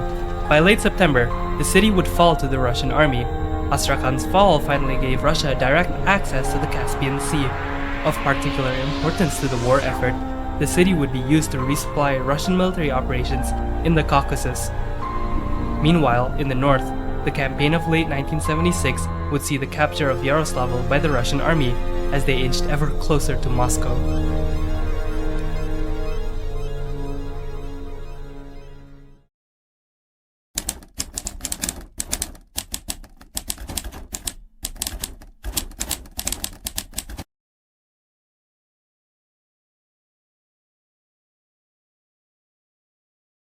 By January 1977, fighting would shift once more to the north in Ivanovo. Unlike the mobile combat in the southern steppes, the forested northern front had evolved into trench warfare, with both sides digging into defensive positions. The Russian Chief of Staff was determined to break this deadlock and ordered the Russian Second Army Group to probe German defenses. Several gaps in the German trench lines were discovered, and orders were soon made to launch an all-out assault on Ivanovo province. The Russian army fought ferociously against the entrenched German defenses. For each trench line the Russians captured, thousands of soldiers would die on both sides. Trench warfare would mean that for each successful battle, only a kilometer of land would be captured. The intricate German trenches also proved itself a difficult obstacle for the Russian army. The first few months of the battle proved indecisive for both sides, but by April, cracks were beginning to show in the German defenses. Within 6 months, the static German trench lines were overrun by soldiers of the Russian Federation. To avoid an encirclement of their forces, the German army pulled out of Ivanovo province. In quick and orderly fashion, the Reich's forces repositioned their force around Moscow. As a result, the Russian army was unable to deliver a knockout blow to the German center. In mid-July, with major operations slowing down in the north, the Russian army prepared for yet another southern campaign. The Russian forces in the south crossed the Don River in a daring operation. By the end of the year, the Don Basin, alongside Kalmykia, had been liberated. The Russians were now at the doorsteps of the Ukrainian and Caucasian RCs.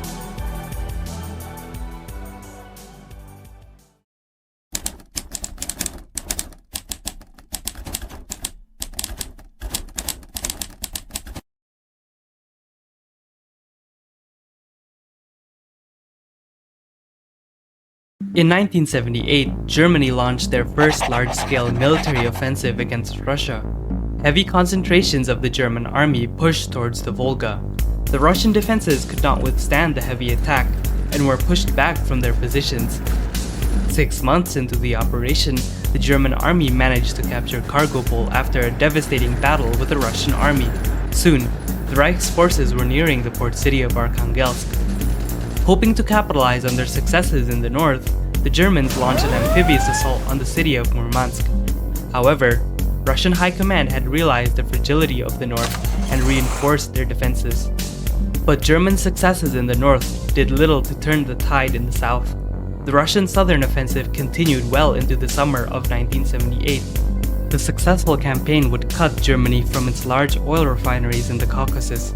By August, the Russian army pushed the Germans back to the Caucasus Mountains.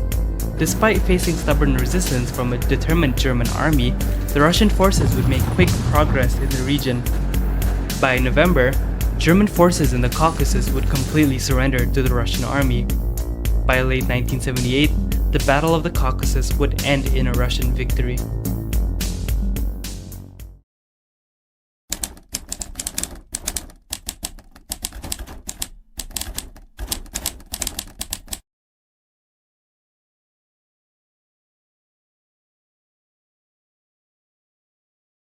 The war would reach yet another stalemate in the first half of 1979. After successfully liberating large swaths of territory from the Greater German Reich, Russia funneled more resources towards re-establishing a semblance of order in the regions.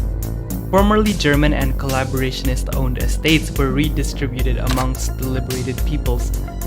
The temporary stalemate would end by June 1979, as the Russian army prepared for their counterattack against Germany's northern gains. The battle in the north would be the most brutal of the war, with both armies sending their best formations against each other. Modern battle tanks, attack helicopters, and advanced rocket systems were deployed in the battle, but the tide of the battle would be on the side of the Russians. By November 1979, the Germans would lose their advances in the north, including the Murmansk occupation zone. Soon, the Russian army pushed further into Holmgard and Tver, threatening Moscow's northern flank. The situation was beginning to unravel for Germania.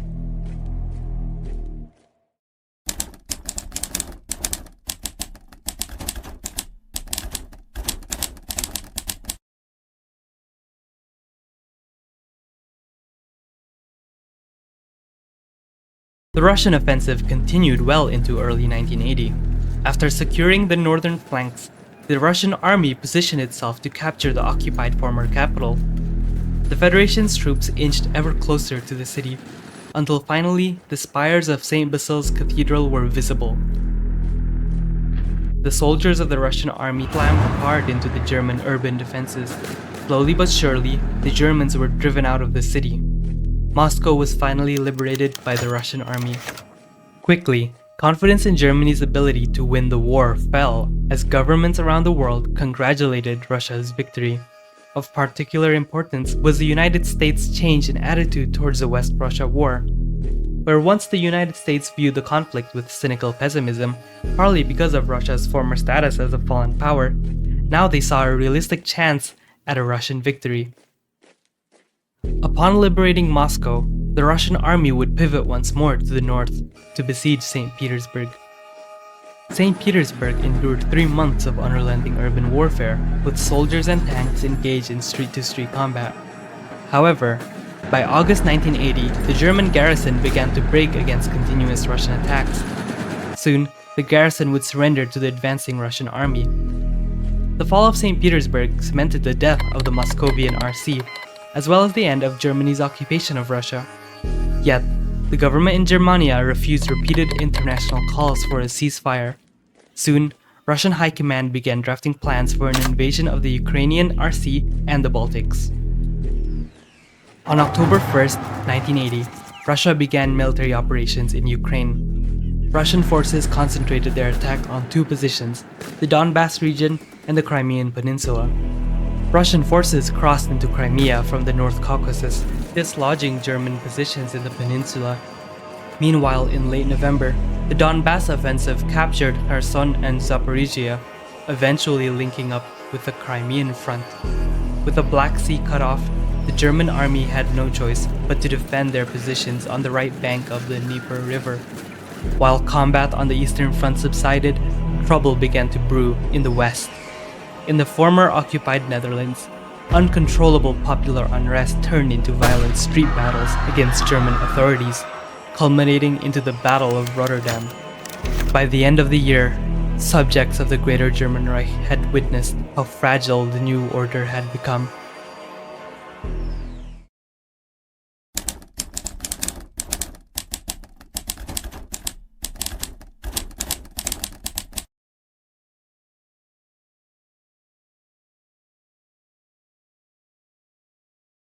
New Year's 1981 began with yet another renewed Russian offensive in southern Ukraine. Several armies were to attack Germany's defenses across the Dnieper River. However, by April, the offensive stalled against Germany's defensive line. The plans had to be redrawn. By early June, preparations for the final offensive in Ukraine were complete. Several motorized and armored divisions were deployed in Ukraine to assist with the invasion, accompanied by the Air Force. On June 6, 1981, Russian troops across the entire Ukrainian front attacked the enemy position. By mid-June, several breakthroughs were made in the northern and southern sections. The Russian breakthroughs would result in the encirclement of 2 German armies in Poltava. The encirclement of the German Third Army was nothing short of catastrophic for Germany's defensive plans. Germania now lacked the troops to organize a sufficient defense of Ukraine. In 2 months, the German army would be pushed out of Ukraine by the Russian army. Within that same time frame, the Russian army had launched a parallel offensive in the Baltics. By August 21, 1981, Germania would lose control over Ukraine and the Baltics to Shukshin's army. The Russian army halted their offensive upon reaching the administrative borders of Greater Germany. The threat of nuclear strikes had worried the cabinet in Novosibirsk. The world powers too expressed their concern over escalation. Eventually, cooler heads prevailed and representatives from the Reich and the Federation agreed to a ceasefire and a peace conference. The last days of Europe were no more.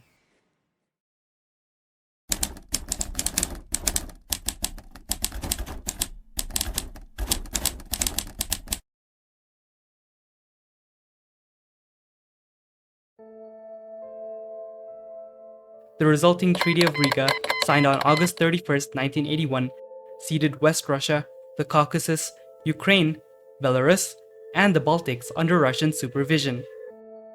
Immediately, celebrations erupted in the streets of Russia and Eastern Europe. Symbols of German authority were publicly smashed, and effigies of German officials were hung across the towns of Eastern Europe. Non-ethnic Germans, once segregated out of public life by the Reich's policy, were now coming out in droves in celebration of their newfound liberties. However, the extent of these newly found freedoms were immediately put to the test when it came to the socialization of German privately owned lands. Many Ukrainians, Belarusians, and even West Russians felt as though land ownership should be given to the former slaves who had worked the land. But the Russian army were given orders to protect private property. They argued its importance as part of their efforts in maintaining law and order. The truth was far more complicated, however. Shukshin's cabinet had not yet drafted their plans for a land reform in the formerly occupied lands. Some within his cabinet argued for a total sale of the land on the free market. Others argued that the impoverished peoples of Eastern Europe would not be able to afford their lands in competition to foreign buyers, arguing for an immediate socialization of land. In the end, Shukshin would hand over responsibility of resolving the land question to national representatives that made up the newly formed reconstruction authorities. While the Russian Federation busied itself in establishing a new social order in Eastern Europe, the Unity Pact began to unravel. The war had negatively impacted the economy of Germany and her satellite states in the Unity Pact. An international embargo had slowed down economic growth, while conscription and the demands of the war economy chipped at the financial reserves of the German government. The sacrifices made during the war and its humiliating results ended up amplifying critical voices within the pact. The first domino to fall was the Netherlands, who declared their independence from Germany following the Treaty of Riga. Following the Dutch example, Norwegian Prime Minister Gunnar Garbo announced his government's intention to leave the pact. Within 2 weeks of their departure, Norway would officially join the Organization of Free Nations. Meanwhile, in Hungary, a failed coup attempt by the fascist Arrow Cross movement would plunge the country into a civil war. Germany was not spared from the political instability following the Riga peace accords. The Reich experienced a huge wave of student protests, followed by a brutal campaign of suppression from state security and fascist paramilitaries. Suppression quickly devolved into street fighting as students armed themselves with guns and organized into militias of their own. From September 1st to September 26th, urban street fights would claim the lives of many students and state security alike. On the 26th of September, the Black-Red Gold Reichsbanner, colloquially known as the Willy Brandt Gang, stormed the Volkshalle in an attempted coup. Hearing of the coup attempt in advance, Führer Waldheim and his government fled south. On September 26, 1981, upon the balcony of the Volkshalle, Willy Brandt proclaimed the end of the Third Reich and the formation of a new German republic. 2 weeks after the proclamation of the republic, Brandt was shot in a politically motivated assassination by an affiliate of the NSDAP. Following the assassination, any semblance of order collapsed as various factions consolidated their power centers.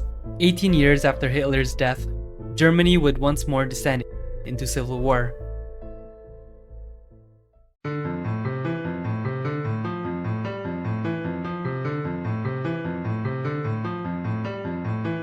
On November 30th, 1981, Germany fell into yet another civil war. The students and reformist gangs turned liberal revolutionaries coalesced around northeastern Germany with the capital of Germania under their control. In the western industrial regions, communist-aligned workers had organized into the Red Army. Together, these two armies would face off against the NSDAP loyalists. The German Republican Army began a march south to arrest the NSDAP ringleaders. Together with the Red Army, they fought ferociously against the Brown Shirts.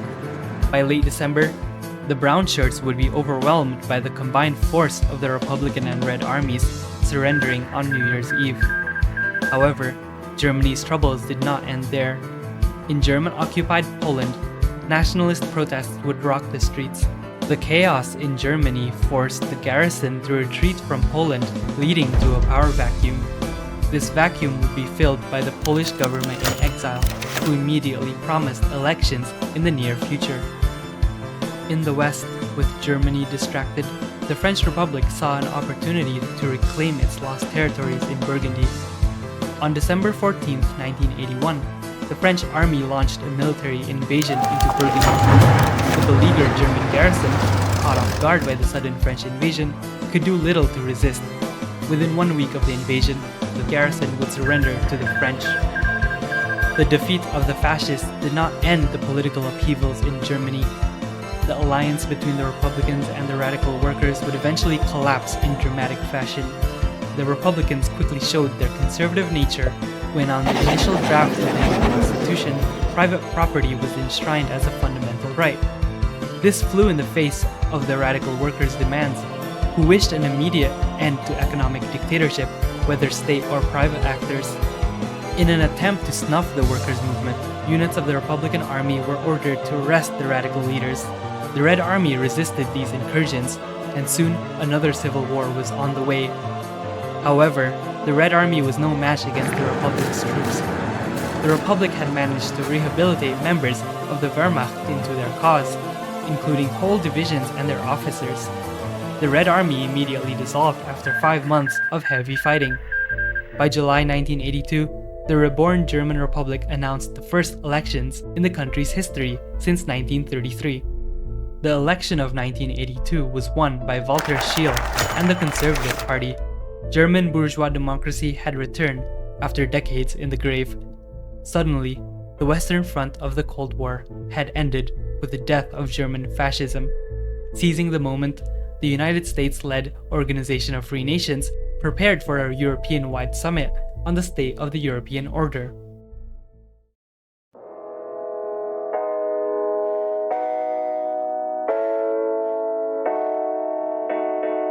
Just as the Third Reich was collapsing in Europe, in the Far East, the Japanese fascist order would face a similar existential threat to its hegemony. However, Japan's challenger would not come from the outside. Japan's main adversary would be her former ally in the Republic of China. As they say, there could only be one sun in Asia. The struggle for this dominance would be the Great Asian War.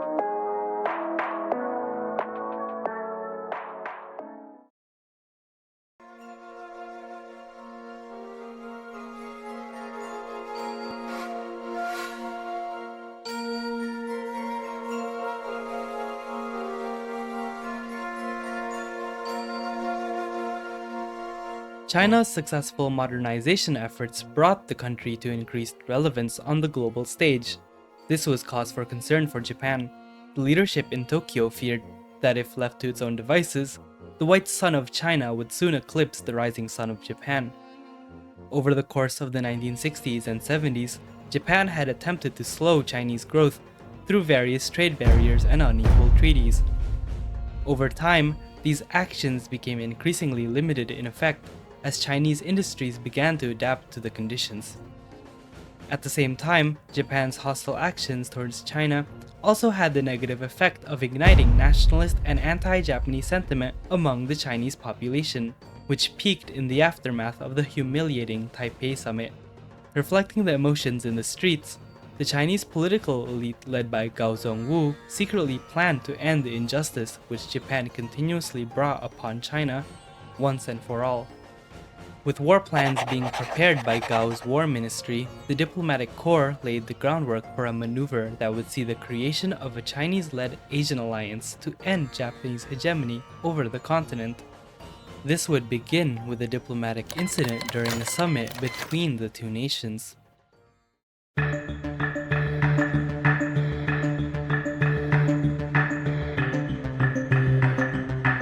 In 1975, delegations from Japan and China were set to discuss the state of bilateral relations. The meeting was to occur in Nanjing, which Tokyo agreed to as a gesture of goodwill to the Chinese government. The Japanese hoped that this summit would be a chance to restore Sino-Japanese relations to pre-Taipei summit levels and reaffirm Pan-Asian brotherhood. Unfortunately for the Japanese, Nanjing had no intentions to reconcile. Initially, the proceedings of the Nanjing summit went smoothly as the Japanese delegation seemed eager to improve relations with their Chinese counterparts. During the first round of negotiations, the Japanese diplomats would listen to Chinese concerns on the existing economic treaties between the two countries. The Japanese would heed these concerns, promising to end the various tariffs and trade agreements which have been strangling China for many years. This surprised the Chinese delegation, who did not expect any tangible goodwill to come from their oppressors. As both sides agreed to the decision, the summit would shift to the next agenda on the table. The Chinese diplomatic delegation would present their points. China's territories were to be restored to pre-1931 borders, with Manchuria and Guangdong and all treaty ports to be absorbed into China proper. This was too much for the Japanese delegation. Under no pretense were any territorial restorations to happen at the current moment. The negotiations stalled as neither side was willing to back down.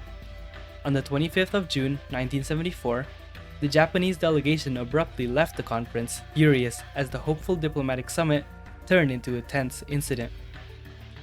3 days later, on the 28th of June 1974, in response to what he called Chinese hostility to diplomacy, Japanese Prime Minister Ikeda Masanosuke would announce a complete and sphere-wide sanction on the Republic of China, decrying Chinese chauvinism as a roadblock to continued prosperity in Asia, and reaffirming Manchuria and Guangdong's sovereignty independent from Nanjing. The Chinese government would respond in kind, levying retaliatory sanctions against Japan and banning Japanese goods from the country. They would also announce the formation of a liberation front against Japanese imperialism. In Southeast Asia, the co-prosperity sphere nations of Kampuchea, Laos, Myanmar, Thailand, and Vietnam watched carefully as the situation between the two Asian giants unraveled. In 1974, as the confrontation escalated, Japan's iron grip on these nations began to slip as years of simmering discontent towards Tokyo's rule burst at the seams.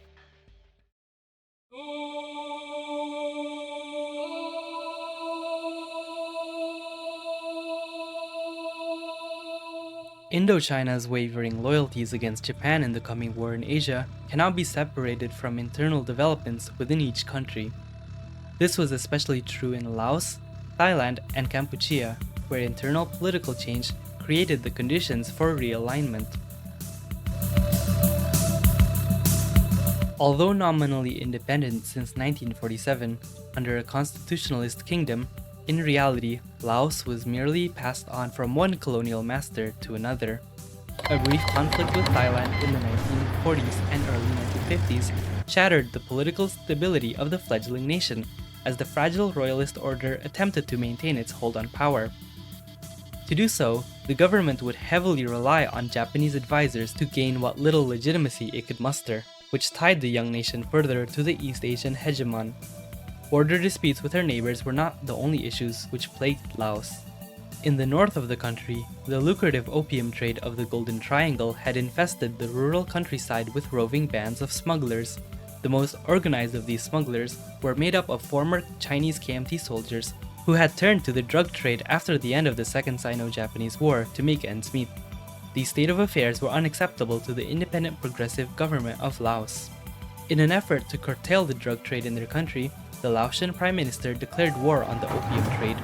The Opium Wars, as it would be called, would turn out disastrously for the Laotians as their armies struggled to fight the ex-KMT armies. The fallout of the failed Opium War spiraled the country into political chaos, culminating in the coup of October 1967. The combined political might of the Laotian king and the royal army deposed the disgraced prime minister. Despite this, forces loyal to the prime minister still existed and coalesced around the capital to resist the royalist coup. Fearing a total collapse of order, the putschists backed down from their bid to sack the prime minister, but by then, public sentiment had turned against the monarchy as a whole. In 2 weeks, a referendum would be held to abolish the kingdom in favor of a democratic republic. Shortly after, the liberal Suvarnabhuma would become Laos's first elected prime minister under the republic. Developments in Kampuchea mirrored those which occurred in its northern neighbor. Just like Laos, Kampuchea had gained its independence at the end of the Second World War, where it went from French colony to independent kingdom. Similarly, it also fell victim to Thailand's expansionist policies in the late 1940s, with several provinces having been lost after a brief but devastating war. The political instability would persist for the next 2 decades of Kampuchean politics, as the royal government dealt with rural unrest and encroaching Thai and Japanese influence. This fragile order shattered in 1965 as the fallout of Japan's Yasuda crisis engulfed the small Southeast Asian nation. Large waves of protest erupted in the capital city of Phnom Penh, over the deteriorating social conditions, demanding the government to take action. King Norodom Sihanouk, eager to alleviate his subjects' conditions, traveled to Tokyo to lobby for Japanese aid. In his absence, General Lon Nol seized power, launching a coup d'etat to secure his rule. The military would maintain an iron grip on their rule by imposing harsh crackdowns on any dissidents. This was not to last. As a result of the global oil crisis, people would once more take to the streets, demanding an improvement to their living conditions. The calls for economic change would soon take on an explicitly political character, as the Republican Khmer Serai movement took charge of the protests. Pressured from all sides and with nowhere to go, General Lon Nol relented, stepping down after 5 years in power. With the junta's departure, new elections were held to determine the fate of the nation, which were won by In Tham and the Democratic Party. Between all the countries of Indochina, Thailand's situation was the most favorable, having been spared from direct European conquest. Previously the Kingdom of Siam, in 1932, Marshal Plague Phibun Songkram and the Khana Ratsadon overthrew the monarchy to establish a modernist, corporatist Republic of Thailand. Under Phibun Songkram's rule, Thailand aligned with the Japanese Empire as they made their advances across Asia, gaining new territories from the surrounding European colonies after the war. Despite these gains, the late 1940s would see Thailand stagnate as the country was plagued by elite factional infighting and economic stagnation. In 1949, with parliamentary opposition beginning to threaten his grip on power, Marshal Phibun Songkram attempted to rally the nation by initiating a war against their neighbors Laos and Kampuchea. Under the pretext of ending the communist insurgency in Indochina and restoring the country's historical borders, Thai army formations would begin marching into border towns, engaging the badly organized Lao and Khmer forces in pitched battles. Not long into the confrontation, the Japanese would intervene to restore peace and order in the region, dashing the hopes of Thai irredentists. To make matters worse, the 1950s would see extreme weather devastate the whole nation. Japanese megacorporations took advantage of the situation, securing lucrative deals to lead reconstruction efforts, effectively turning the country into the Zaibatsu's playground. By the early 1960s, the ailing marshal was but a mere figurehead, with Sarit Thanarat and the Thai National Army governing behind the scenes. However, when Plague Phibun Songkram finally passed away, the consensus among the generals collapsed as factions of the military vied for power. In the end, the reform-minded admiral of the Thai Navy, Tawan Tamrona Wasawat, came out on top in the bitter power struggle. Having secured his hold on power, Tawan set out to embark on an agenda of sweeping reforms to replace the decades of military rule with constitutionalist civilian governance. In mid-1967, negotiations would be held between the government and the insurgent Sri Thai, or Free Thai movement. In late June, these negotiations, known as the Bangkok Conference, would end in success as the government allowed all Sri Thai members to return safely to Thailand, ending the 20 years of clandestine dissident activities. Following the success of the conference, Tawan would resign from the presidency, opening up the country to its first ever presidential election. On the 23rd of February 1968, Quang Apaiwang and the Democratic Party would win these elections, as the country opened a new chapter in its history. However, on the 28th of July, uncertainty would loom once again when the 66-year-old president suddenly died of a heart attack. Immediately, Parliament held an emergency session to decide a replacement for the ill-fated president. Heated debates ensued as candidates were put forth to the assembly. Eventually, after careful political dealings, Saini Pramod, former prime minister and one of the founders of the Sri Thai, was sworn in as president of the republic. In these three Indo-Chinese nations, the balance had slowly begun to shift away from Japan as a combination of external and internal factors motivated national leadership to distance themselves from Tokyo. However, Tokyo's sudden unilateral decision in late 1974 to enact a complete embargo against the Republic of China had horrified the leadership in Vientiane, Phnom Penh, and Bangkok. The move destroyed any pretense that the co-prosperity sphere was anything more than Japan's imperial sphere of influence. Therefore, when China's Gao Zhongwu declared the formation of a liberation front against Japanese imperialism, the republican governments of Laos, Cambodia, and Thailand would make secret efforts to join. 6 months after the China embargo, Laos would make the first move. In January 1975, Laotian Prime Minister Souvanapoma would announce his country's departure from the Copark sphere and its ascension to the Asian Liberation Front. 2 months later, Khmer would follow suit, with Thailand joining in May 1975. By mid-1975, Japan's hold on Indochina had decisively been broken. The situation in Asia had evolved into that of a tense confrontation. The breakdown of diplomacy had plunged Asia into a military standoff, as the border regions between the Chinese and Japanese aligned regions experienced heavy military buildup. It was not a question of if a conflict in Asia would erupt, but of when it would happen. That day would come on the 6th of September 1975, the day the Republic of China declared war on the Japanese Empire. The palace grounds of Nanjing were filled with the sounds of trumpets, playing the melody of the March of the Volunteers, the call to arms for the Chinese nation. The Great Asian War had begun.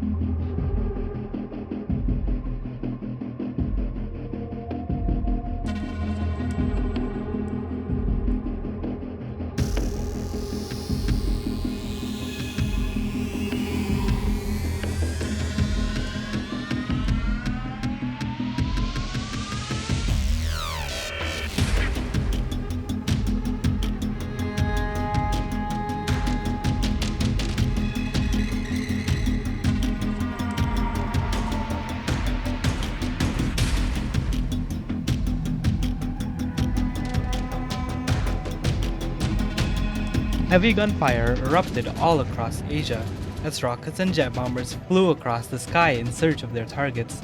Chinese, Manchurian, Japanese, Guangdong, Mongolian, Thai, Vietnamese, Lao, Cambodian, and Burmese soldiers received their first orders of the war to upend the Eastern Hemisphere. Within the first weeks of the war, the NRA Chief of Staff concentrated all their efforts to eliminate the Japanese splinter states in China. In the northwest, Chinese forces descended from the Qinghai-Tibet Plateau, Sichuan, and Shaanxi to attack the Gansu-based Northwest Military Administration. Unable to withstand the pressure of the multi-pronged attack, the leaderless Japanese garrison disintegrated into small pockets of resistance as the Chinese army marched on. By the end of September 1975, Gansu province would finally be liberated from occupation. Simultaneously, the Southern Army Group commenced the military offensive against the state of Guangdong. NRA troops engaged in a bitter gunfight against joint Guangdong Japanese forces in the southern provinces. Although the front lines fluctuated in the countryside, the NRA failed in their attempts to capture the metropolitan megacities of Guangdong as the offensive stalled. In their attempts to relieve their forces fighting in the Chinese mainland, the Imperial Japanese Navy land forces launched a daring naval invasion of Indochina. On October 30th, 1975, Japanese forces landed in the south of Thailand and the Khmer Republic. Under the element of surprise, the IJN troops quickly captured the Thai capital city of Bangkok as the cabinet and parliament evacuated to safer grounds. The Imperial Japanese Army, not willing to be outdone by their naval counterparts, initiated surprise naval invasions of their own. In the early hours of the 29th of November 1975, elements of the Imperial Japanese Army sailed across the oil rigs of the East China Sea, reaching the shores of Shanghai. A short battle occurred as the city garrison put up a resistance against the landing army. However, as a conventional defense of the city appeared untenable, the main force of the garrison retreated into the countryside, leaving a few cells to engage the Japanese in sporadic attacks and ambushes. As news of setbacks in Indochina and the Chinese southeast kept growing, Gao Zongwu deemed it necessary for the Pan-Asian Liberation Alliance to extend their hands to any help that they could get. Deep in the North Vietnamese jungle, the guerrilla forces of the communist Viet Minh lay waiting for the perfect moment to strike against the pro-Japanese Vietnamese government. Just as the Great Asian War begun, a secret correspondence between the Viet Minh and the Republic of China was established and successfully brought the armed group into the war on the side of the Pan-Asian Liberation Alliance. On the 23rd of December 1975, Viet Minh's forces struck south, disrupting supply lines in the Sino-Vietnamese front lines. as December drew to a close, the war appeared likely to drag on for years to come.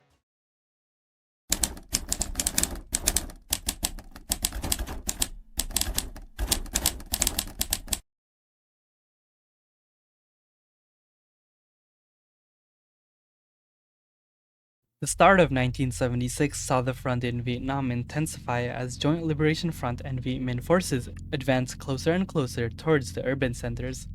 The battles in early 76 concentrated in multiple fronts, with the north being dealt with by Viet Minh, Lao, and Chinese forces, while the Kampuchean Republic invaded from the southwestern border.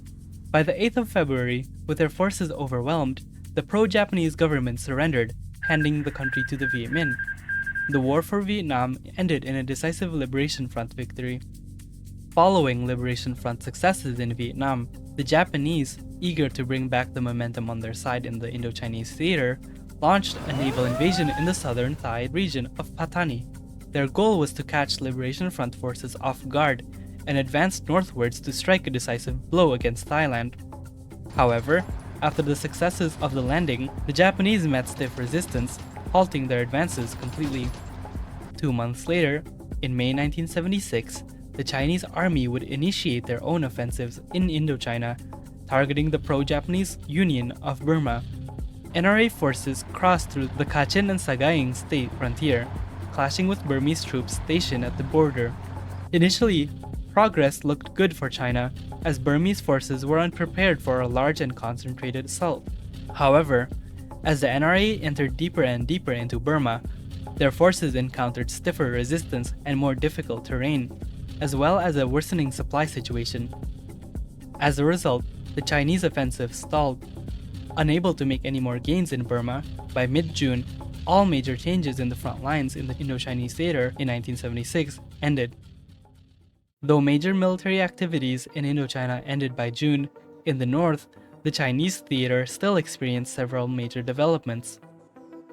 On March 30th, Chinese NRA forces broke the deadlock in southern China against Japan and their Guangdong allies. This offensive culminated in the battle for the city of Guangdong, in which Chinese infantry and mechanized formations were able to completely secure the perimeter of the metropolitan area. With the fleeing of the Zaibatsu executives, the Japanese-backed breakaway state ceased to exist, dealing a massive blow to the Japanese war effort. With the NRA victory in Guangdong, the Japanese military high command was desperate to achieve any gains against the Chinese. To this end, IJA military planners, with the help of reconnaissance intelligence, were able to discover a major gap in the Chinese coastline defenses. Immediately, the IJA and IJN began drawing plans and sending out orders to exploit the situation. On the 19th of May 1976, elements of the IJA, with the support of the Imperial Japanese Navy, landed on the shores of Zhejiang province with minimal resistance. As the IJA marched deeper into the province, their forces experienced more potent resistance both in the front lines and behind. In the front, fresh NRA reinforcements strengthened Chinese lines, slowing the Japanese army's countryside offensive. Behind the front lines, Chinese guerrillas sabotaged Japanese logistics and skirmished patrols, blurring any semblance of a clear front line in the region as the battle stalled. Meanwhile, in the south, NRA forces under the command of General Hao Pengzhu followed up on the successes in Guangdong with an invasion of the island of Hainan. The Chinese army rallied a sizable force in the south of Guangdong's Leizhou Peninsula, preparing for a bloody naval landing onto the island. On the 29th of May, the plans moved ahead as boats carrying 18,000 troops and personnel crossed the Cheongzhou Strait. Surprising the landing force, the island was left abandoned as Chinese troops marched uncontested. By the 11th of June 1976, NRA forces announced the complete liberation of the island of Hainan. As battles raged all across the continent, nature would soon enter the front with an offensive of its own.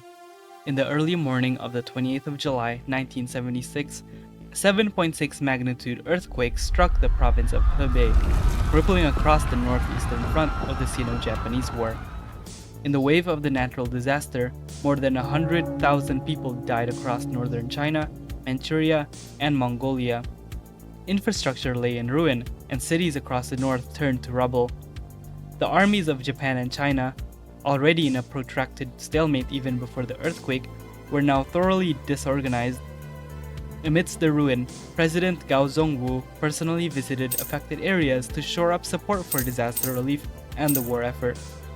The remaining months of the year would see no major operations as both sides recuperated from their losses, both in battle and from the earthquake.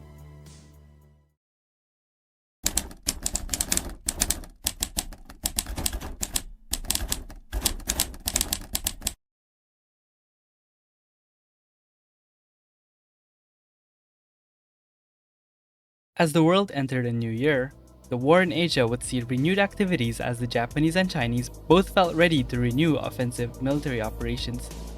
In early 1977, IJA forces stationed in the Shandong Peninsula commenced a large-scale advance. Their goal was Nanjing, the capital of the Republic of China.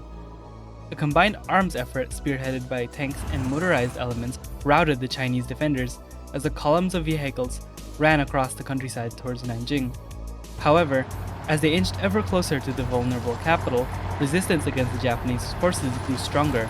Citizens young and old, rich and poor, rallied to the defense of the capital, preparing barricades, donating supplies, and assisting with logistics for the NRA soldiers.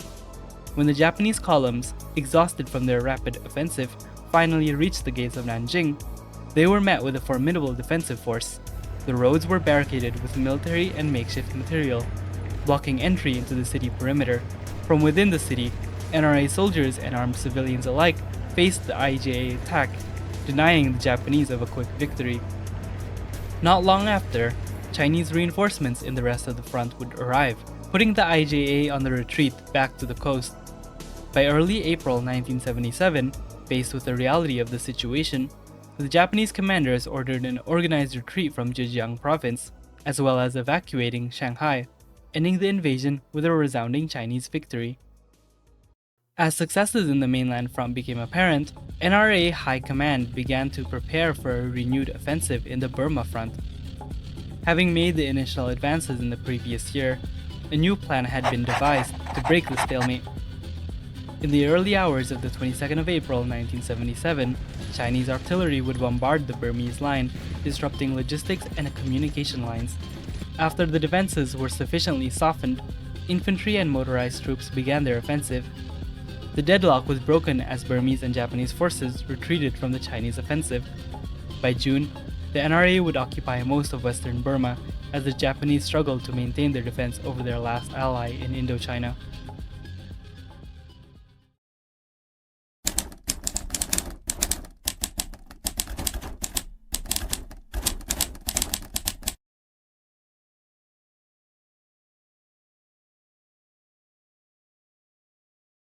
By New Year's 1978, the Co-Prosperity Sphere's military command had decided that the losses in Burma had to be recovered with gains in another front.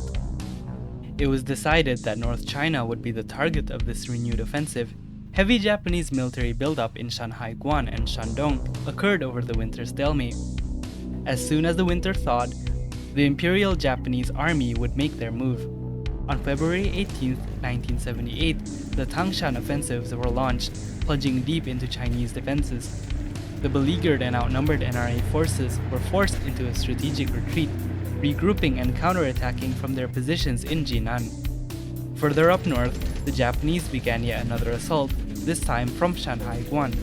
The second drive managed to break the stalemate as the Japanese army encircled the city of Beijing and Tianjin.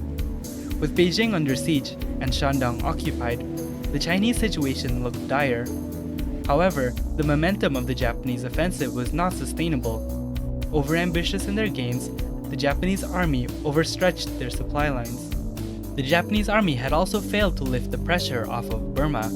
By the 23rd of July 1978, the Burmese army would surrender to the Pan-Asian Liberation Alliance, ending Japan's hold over Southeast Asia after 3 decades of imperial control. With the southern front secured, the NRA forces in Burma were redeployed to northern China to assist with the defense of Hebei. As August approached, the Chinese reinforcements had halted Japan's offensive completely. A week later, Japan's Yellow River thrust would turn into a total rout as China launched their very own counterattack. By August 18th, Japan's siege of Beijing shattered as armored columns of the NRA armor smashed into the front lines. Keeping up the momentum, Nanjing's forces launched an incursion into Mongolia and Mengjiang, which fell in September with little resistance from the Japanese. By the end of 1978, the Japanese Empire was in dire straits. Only a miracle would lift them from the quagmire, a miracle which many realized would not come.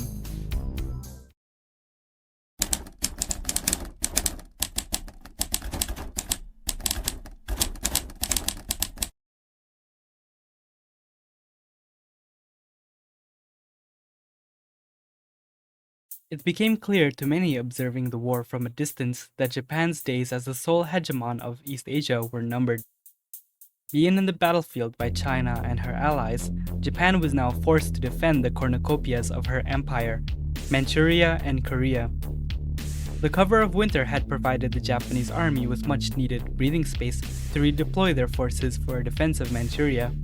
Trenches were constructed, artillery batteries were repositioned, and air wings redeployed to assist with the operation. The Japanese did not plan on giving her crown jewels for free. If China wanted her place in the sun, she would have to sacrifice millions for it. By the turn of spring, the NRA High Command began their operation to liberate Manchuria.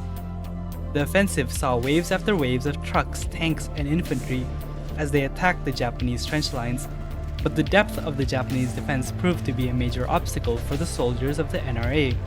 Roads were barbed with wire and laid with mines, while Japanese reconnaissance exposed the Chinese armies to heavy artillery bombardment. 2 months into the stalled offensive, Nanjing's casualties would mount further and further with little gains. By August 1979, the entire Chinese offensive would halt. But trouble started to brew within the Japanese war effort. The offensive had put a strain on Japan's supply chains, which struggled to replenish much-needed supplies such as ammunition, artillery shells, and spare parts. So when the NRA's operations were renewed in September, the Imperial Japanese Army struggled to hold them back as they had done earlier in the year. By December 1979, Japan's hold over Manchuria had become completely untenable.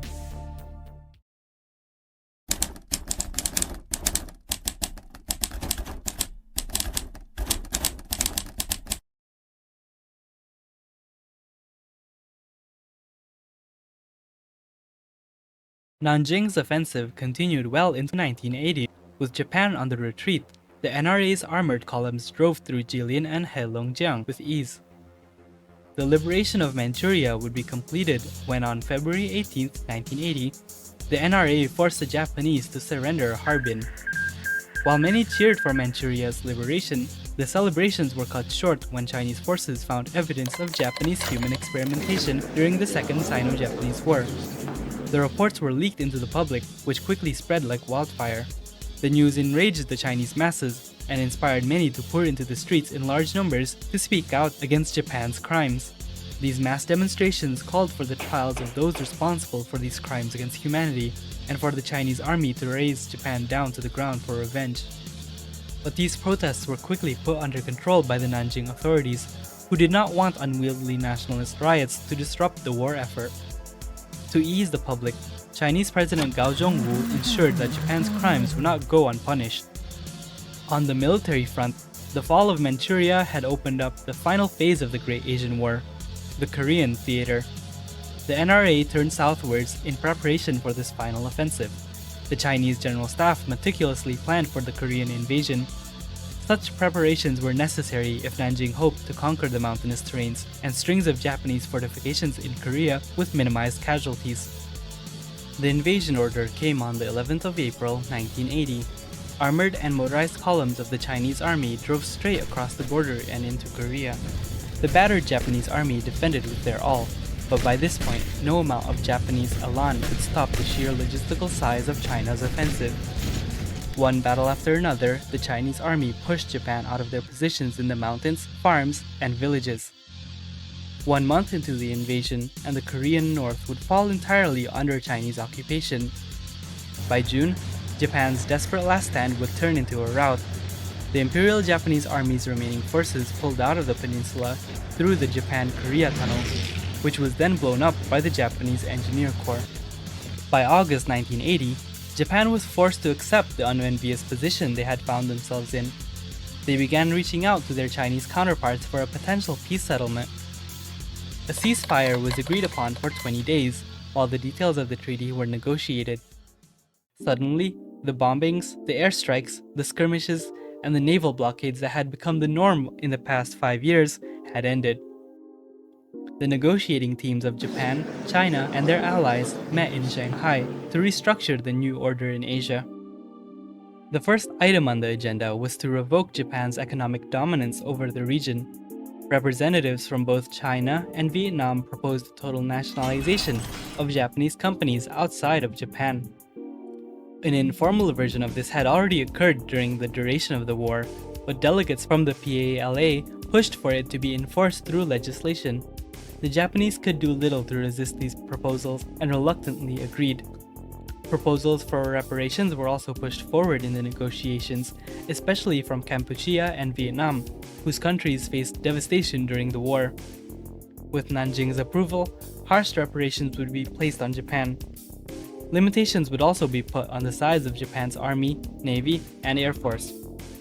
50% of the Japanese army, 70% of the Japanese navy, and 40% of the air force would be forced to demobilize, while weapons, small arms, and vehicles were confiscated into the PALA's weapons cache.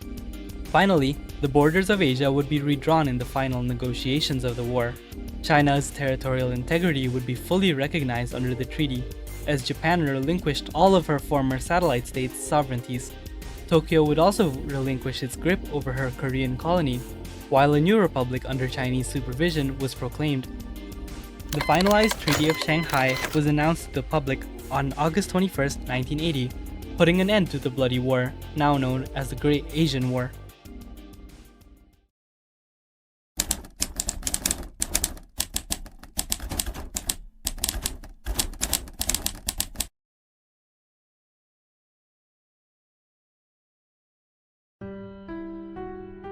The signing of the Treaty of Shanghai resulted in the immediate collapse of the Japanese government.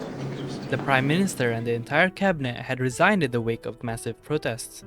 To prevent a vacuum of power, a temporary emergency cabinet was announced by the Imperial Rule Assistance Association. The new civilian government's tasks were daunting, as they were in charge of navigating the political and economic fallout following the failed war. Meanwhile, in Nanjing, a declaration was made amongst the members of the PALA to determine the future of the Asia-Pacific. Members of the front had agreed to transform the alliance from a solely military alliance into an international, intergovernmental organization. The declaration also stipulates the formation of a shared market named the Asian Economic Community. While Japan's defeat signaled the end of Japanese chauvinism in Asia, it also brought along a new idealist international order never seen before in the post-colonial Asia-Pacific. No longer did the countries of Asia bow down to clear international hierarchies like the days of the co-prosperity sphere. Now, at least in paper, the nations of Asia stood with one another on equal grounds as independent sovereign nations with the right to determine their own destinies.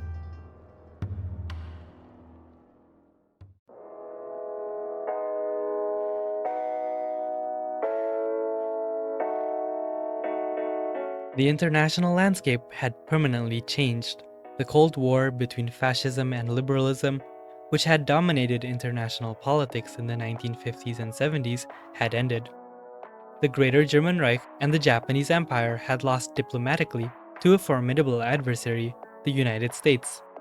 These diplomatic defeats were made all the more clear when in 1975, Japan went to war with China and the Reich went to war with Russia.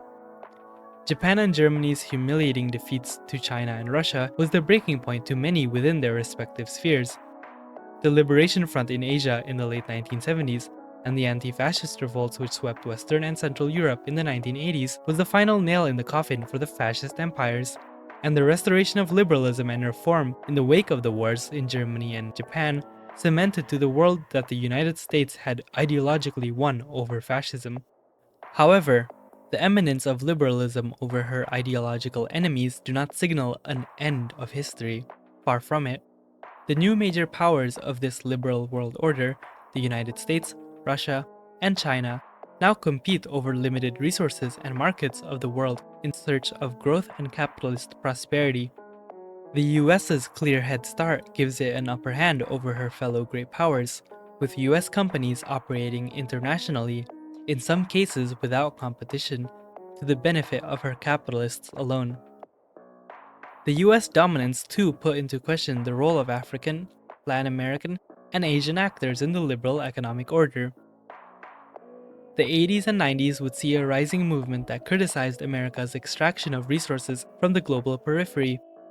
No longer afraid of the threat of a fascist takeover of their countries, both liberal and left-wing thinkers abandoned the anti-fascist principle and adopted a new stance of anti-imperialism. They dreamed of a world where the periphery could stand equally with the US as partners rather than puppets. American dominance would also be a major source of friction amongst the great powers, who after sacrificing many millions of men, both military and civilian alike, sought to carve their own spot as world economic superpowers. The Republic of China and the Russian Federation had both come out of the 1980s economically devastated following the Great Asian War and the Second West Russia Wars respectively. The two wars had taken a major toll on human life on the Chinese, Russian, and neighboring populations, impacting their demographics.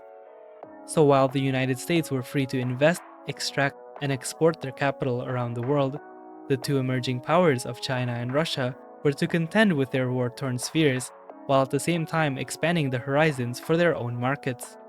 Meanwhile, in Eastern Europe, economic dependency on Russia would become a major point of international concern, especially with the annexation of Belarus in 1983. Of major importance was the social inequality rampant caused by free market capitalism, with Russian, French, American, and German owners increasingly dominating the economies of Ukraine, the Caucasus, and the Baltics, leaving much of their inhabitants impoverished. A stark contrast to the citizens of Russia who enjoyed the welfare system established by Vasily Shukshin. Within the Republic of China, victory over the Japanese opened up many political questions for Gao Zhongwu and his comrades. With national unity achieved and imperialism defeated, many within Chinese society put into question the political tutelage of Gao's party. Although a main part of Tridemist ideology, the political tutelage had argued that China required a strong military government to overcome national unification before true democracy could be implemented. Now that these issues had been overcome, was there any need for tutelage to remain? A struggle for power would break out between those in favor of a continued KMT one-party state and those who desired reform. And in the former fascist countries of Japan, Germany, Italy, and Iberia, the threat of a fascist resurgence always loomed large over politics. In Germany, limited attempts were made at denazification. However, it became difficult due to how long the fascist era had lasted. No one was spared from involvement in the National Socialist systems. Public servants, government bureaucrats, military officers, company executives, and political party leaders have had their fair share of guilt in the fascist order. The inability of the German democracy to fully stamp out fascism from its social roots would plague the nascent republic. And as the euphoria of the Cold War's end subsided, the international working classes and the oppressed nations of the world would see once more that the world of global business was a world that saw them as disposable pawns. The end of a real international fascist threat would end the alliance that communists had with Washington, and soon, the contradictions between these forces would once more break into the seams. Although the communists of the world had no international power to call comrade, as with the old Soviet Union, militant trade unionism would soon threaten the powers of businessmen all over the world. But for the time being, a new world order had prevailed, a world of free nations, organized in a liberal international order, where money and trade was the order of the day. And that is how the OFN won the Cold War.